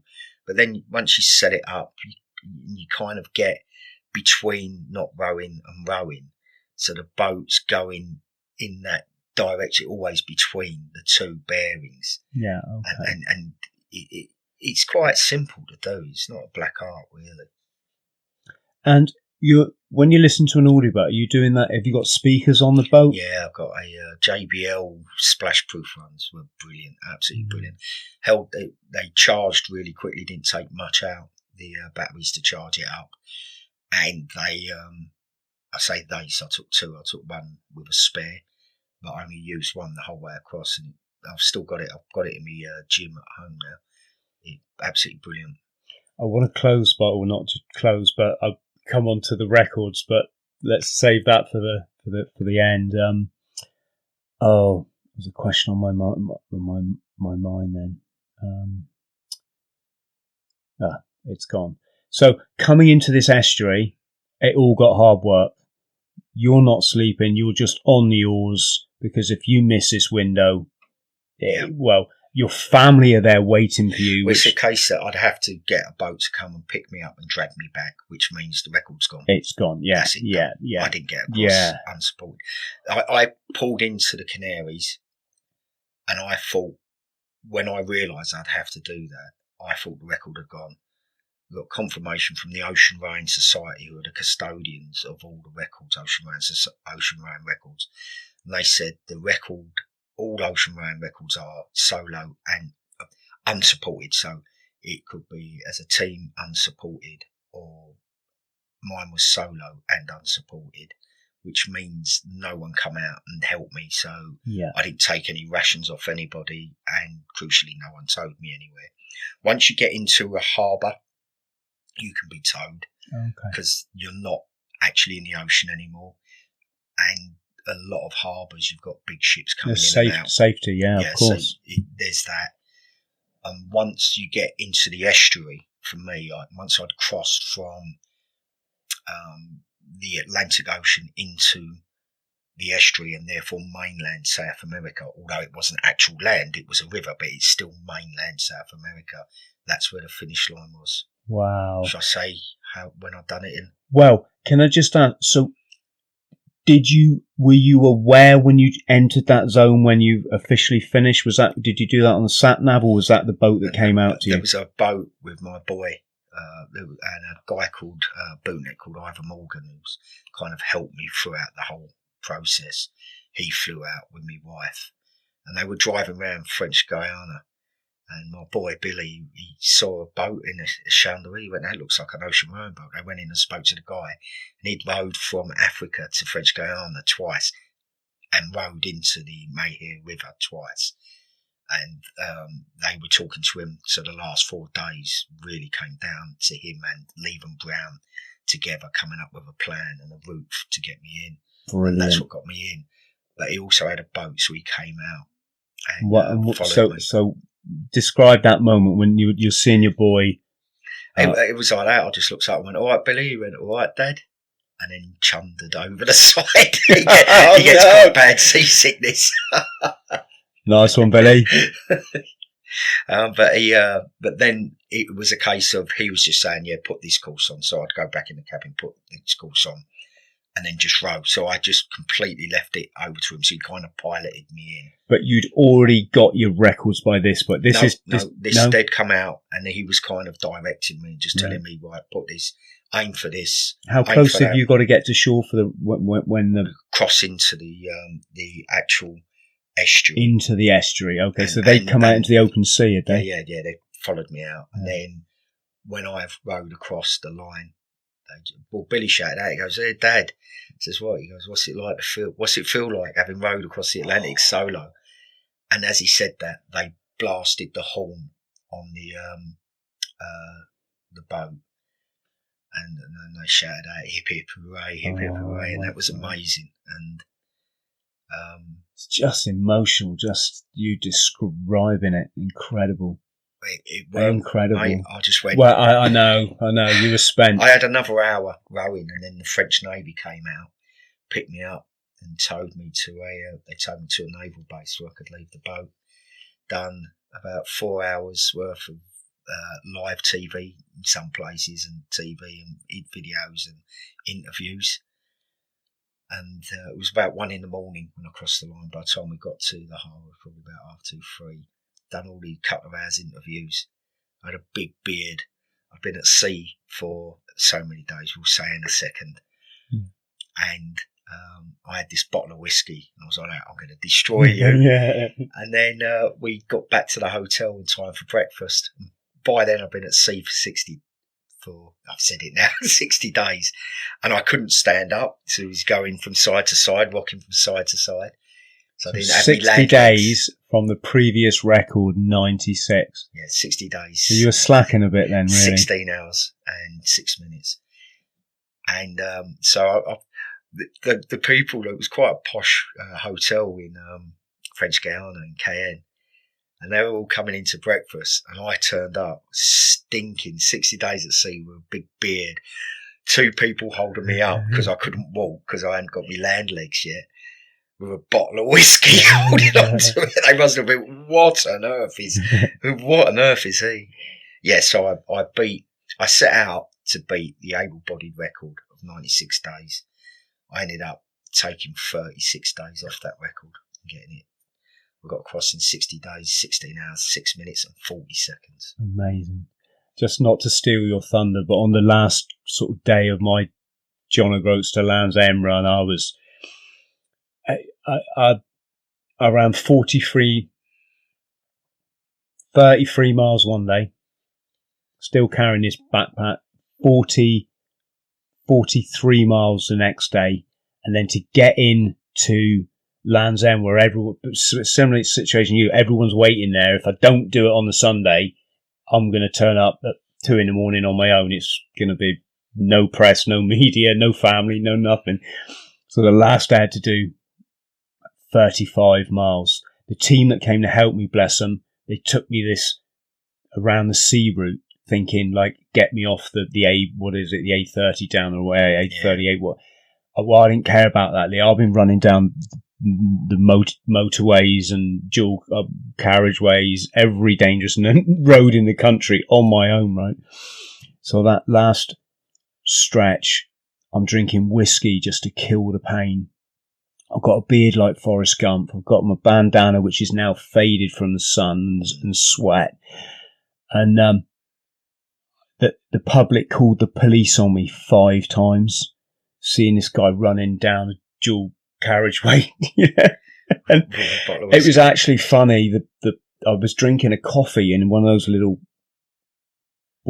carton thingies, right, that I just got from a co-op. The cops screamed to a halt. Lights blaring, sirens on. The guy gets out like Miami Vice. Right, you stop there. I'm like, okay, right. Got reports of a guy lying in the middle of the carriageway, drunk. I'm like, oh my god, Lee. I was walking down the side of the carriageway, sipping this coffee, right, which I just ditched in my backpack, all right. But the funny thing was, he went, "No, you're not drunk, are you?" And he pointed at the Coke bottle, which was full of rum, and I had it tucked in my waistband. He went, "What's that?" "Oh, Coca-Cola." And I was, "Yes, officer." No, I'd had a massive slug of it that morning. But I had the same kind of thing. I was like beyond spent.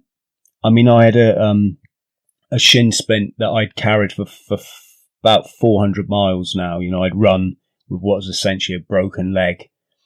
I'd done this, 35 miles one day, 43 the next, when you've been doing that every day for 37 days, I think, right? And I hear you. Like when I ran into Land's End, I was kind of ambivalent. I was getting really cross with people trying to interfere. Like, Chris, go, and people would grab you, and I'd be like, just fucking get off me. Seriously, I've 37 days on my own. I said I would do this. I've done it.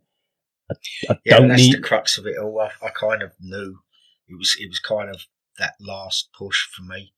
It was that last bit of effort, because I knew that I had to do that. Otherwise, it's pointless. So I was. Don't get me wrong. I was so glad it was over, and then,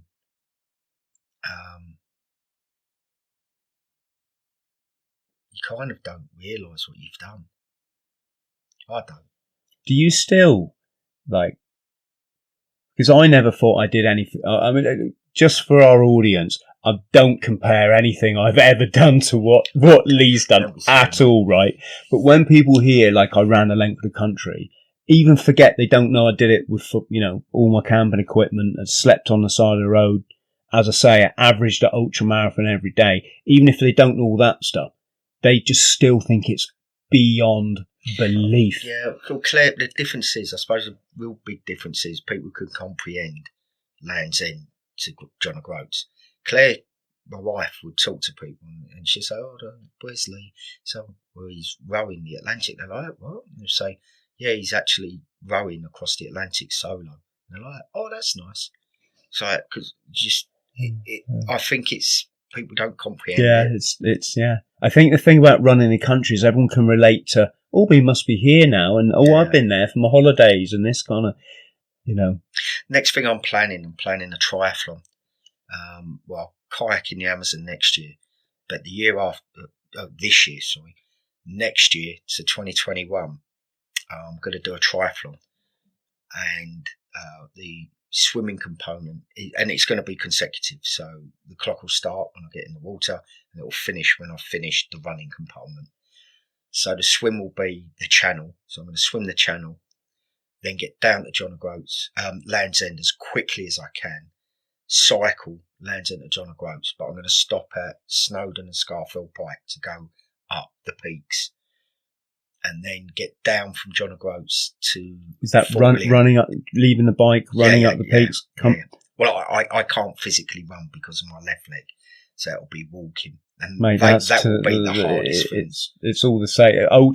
Thing about ultra running is, you can walk. But then getting down and doing a marathon over Ben Nevis and finishing at the Speenbridge Memorial.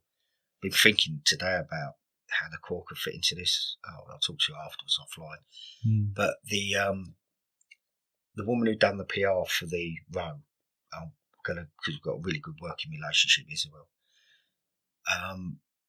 She's absolutely wetting her knickers about this because there's so much content and people can relate to it. Whereas I was rowing, she felt like she was banging her head against the wall, saying, "This is happening, isn't it amazing?" Like that. Oh, right, yeah. So he's sailing across. No, he's not sailing. He's actually rowing. Yeah, he's in a rowing boat. Like, he's just, I don't think people kind of get it, maybe. Mate, this next one, people can relate to it. The thing I was getting to, though, is like, someone has to come up to me and really drum it into me. Like, do you realise what you've done? And I'm like, well, no, because I don't know what that is, Lee. It's my life is just on the back of the row, and the back of last year, 3 amazing things happened to me. First one is I got a personal letter from Prince Harry, from him, and that's obviously framed and on my wall now. That was really nice. The second one was I was in the New Year's honours list, which is but if you see what people get, some people you like that. You got what for doing what, and then other people are like amazing, doing these amazing things, and the thing about getting it is being nominated in the So- first place. Someone's taken the time to nominate me. I'm a Royal Marine. It's another medal. Of course, I'm going to say yes. Of course, I'm going to be over the moon with another medal. The British Empire Medal, Lee's awarded in the New Year's honours list. But you can't. You look at some people do things, you think, really, and other people do things, and they're like beyond amazing, like, and they don't get anything. So you can't read into it too much. But I'm absolutely flattered that people took the time to nominate me, because that's what it's all about, and that's really the crux of it. But the best thing ever, and anyone of our age who grew up with Norris McWhirter, Roy Castle, Record Breakers, Dedication. I'm in the Guinness Book of Records this year. How many times? One. Well, I've got 3 world records from the row, but I'm actually in the Guinness Book of Records. Not every record gets into the Guinness Book. In fact, and not a photo as well, right? Admittedly, I'm on the back page with the world's most expensive pigeon, but I don't care. Anyone who grew up with Record Breakers knows what a big deal that is. So I don't really look back at the row and think, wow, I've done that. Kind of, those 3 things have finished the year on a high for me, really have. But you don't, there's no use in looking backwards. You've got to look forwards. Exactly. That brings me on to a question. One of my very dear Patreon team, Elise, wanted to ask you, what's the one thing, if you could say one thing about mindset with respect to taking on these big challenges, what could you say about that?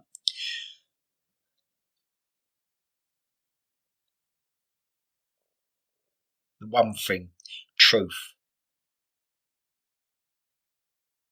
Truth is the most important thing, or reality. They're both the same. Those last 2 weeks rowing in, the truth is, I couldn't just go, I've had enough. The reality is, I had to keep rowing. Going across, when you think, what am I doing? Why am I doing this? You're there now. You've got to get on with it. It's understanding the truth of a situation. I think that's the most important thing. When I failed, I talk in schools, I talk about failure and how important it is to fail. At every stage in my journey to this point now, I failed at every juncture, and we could spend another 2 hours talking about every failure. But every time I've failed, I think, and I know it's different or slightly different to most people, and you see the people in training, and they go, this is a really good example, people leaving in your troop, and you go, what are you doing? They say, it's just not for me. I mean, but this isn't the Royal Marines, this is training.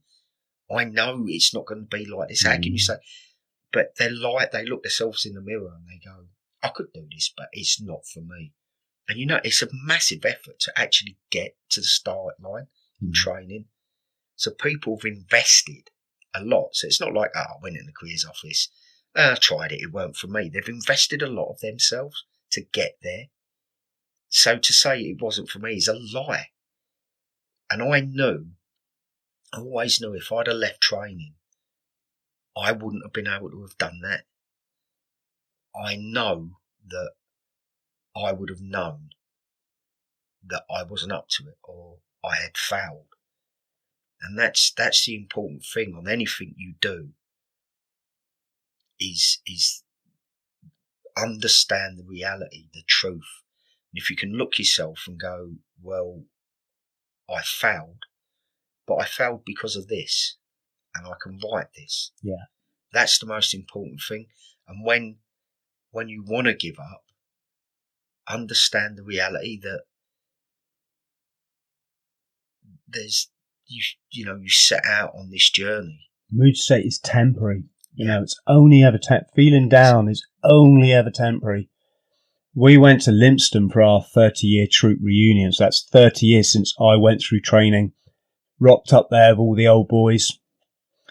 And we paid a visit to Foundation, as it's called now, which used to be induction back in the day. And the corporal there, all the lads fell in. It's their first 2 weeks of Royal Marines life. And the corporal said, would anyone like to speak to them? So I said, yeah, I'll have a chat. And I said, just ping me a question. And one lad said, what would you advise if you could advise one thing?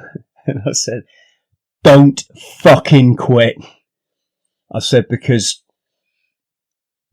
you hang in there, you get your green lid, you will be a member of a club you will be so proud of for the rest of your fucking life. If you're a wanker and you leave at week 24 because you got a letter from your missus who's threatening to, you will regret that for the rest of your life. Marines ain't for everyone, that's fine, but do the training, get your lid. But here's my point, to actually get to that start line, they've invested a lot of effort. So it's, you could probably say it is for you.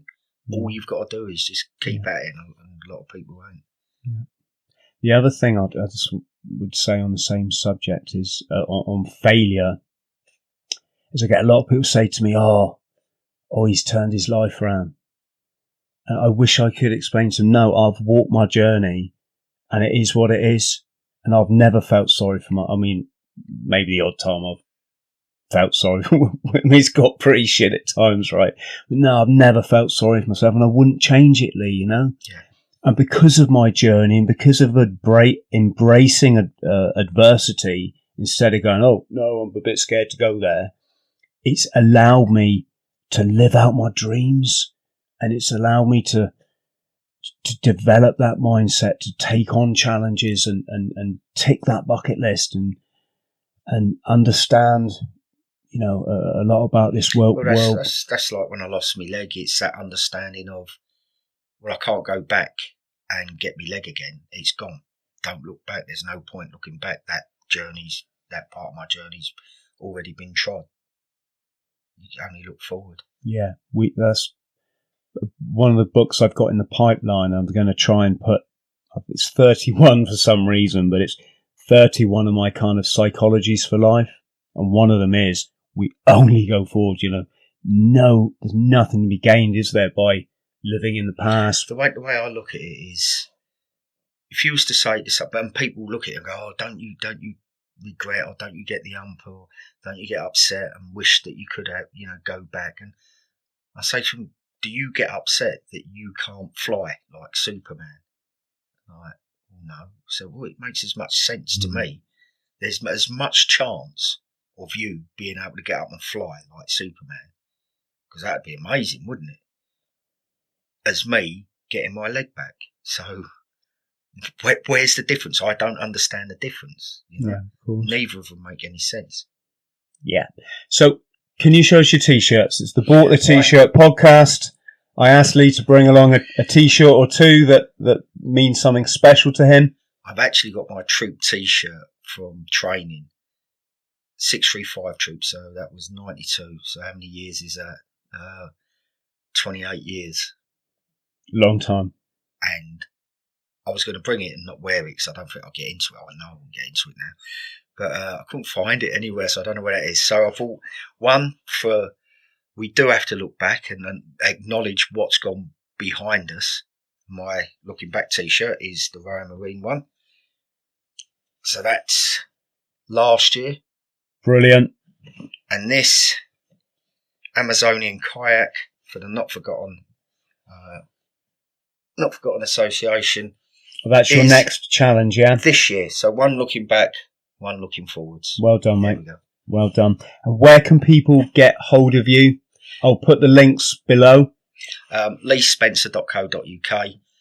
Just have a look at the website. I've got a YouTube channel, but I think I just use that really as a depository for the videos, and it's lots of videos and stuff on my website. Yeah, that all links. If you Google Royal Marine, or Facebook Royal Marine, you'll. Oh yeah, Facebook the Royal Marine. Cheers. Twitter, I tweet fairly frequently, and that's at _ Lee Spencer or Lee J Spencer, and Lee Spencer on Facebook, and I'm also on Instagram, which I don't quite understand. I think that's at Lee Spencer 1664 or something like that. Anyway, I think Instagram social media ain't my thing. Instagram's proving like the most popular. I don't understand it. I said I tweet occasionally. One of my tweet this year was things I will continue to not understand this year, as I didn't understand them next year, as I didn't understand them this year. And one was Instagram. One was why middle-aged men hate Greta Thunberg. Don't get it. She's trying to do a good thing, you know. It's just the amount of hate. I don't get it. Life's too short. Yeah, it's too short. There was a couple of other things that I can't remember. I still don't really. I mean, I don't get social media. I wouldn't be on it if I didn't have a business to run. You know, because my life's maybe not that interesting. You know, I do the odd thing that's interesting, of course, but you know, if I'm go for a walk in the woods this afternoon, I can't see why anyone would want to know about that. But it just seems to be the medium that's really taken off. We all put up a front, don't we, of what people want us, what we want people to see of us. You know, that kind of projecting a personality that we want people to see. I suppose social media is just a super efficient way of doing that to so many people. And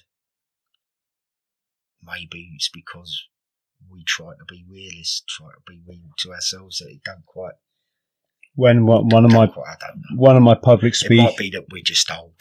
Well, one of my public speaking companies asked me, could I do a talk about getting people off their phones? And I wholeheartedly, you know, there's a place for social media, there's a place to be glued to your phone, but there's so much to be gained by getting away from it. Like my cousin, he won't have a smartphone. He's got like an old Nokia. Try communicating to him, excuse me, in the real world. Like, I'll answer a text with a thumbs up emoji. So like, yeah, cheers, understood, get it, easy, done. And I'll get a text straight back saying, was that an emoji? Because he can't get them. So I have to type thumbs up emoji, actually type it out.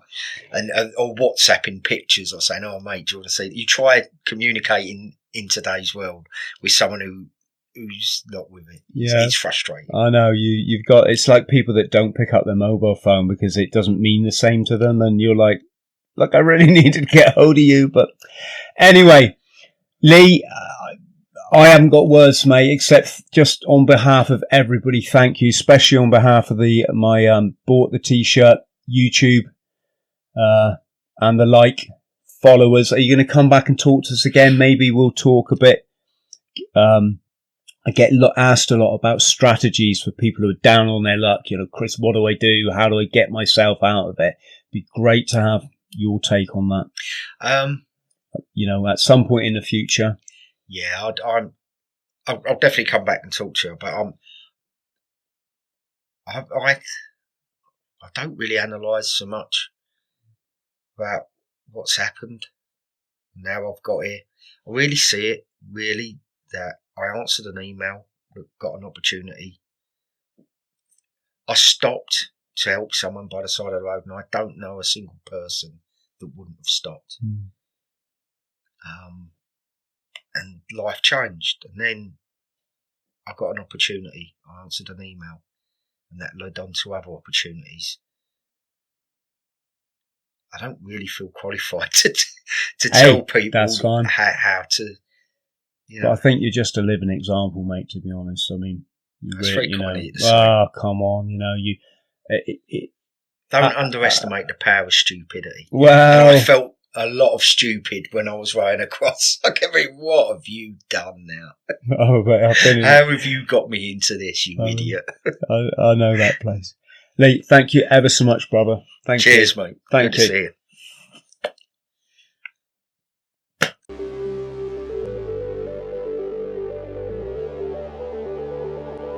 Friend, thank you for watching my video.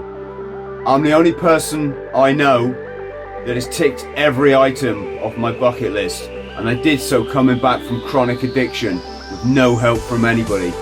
Now I want to pass those skills on to you, but I can't help you unless you help me and hit the subscribe button. So please do so, and let's go and smash this world together.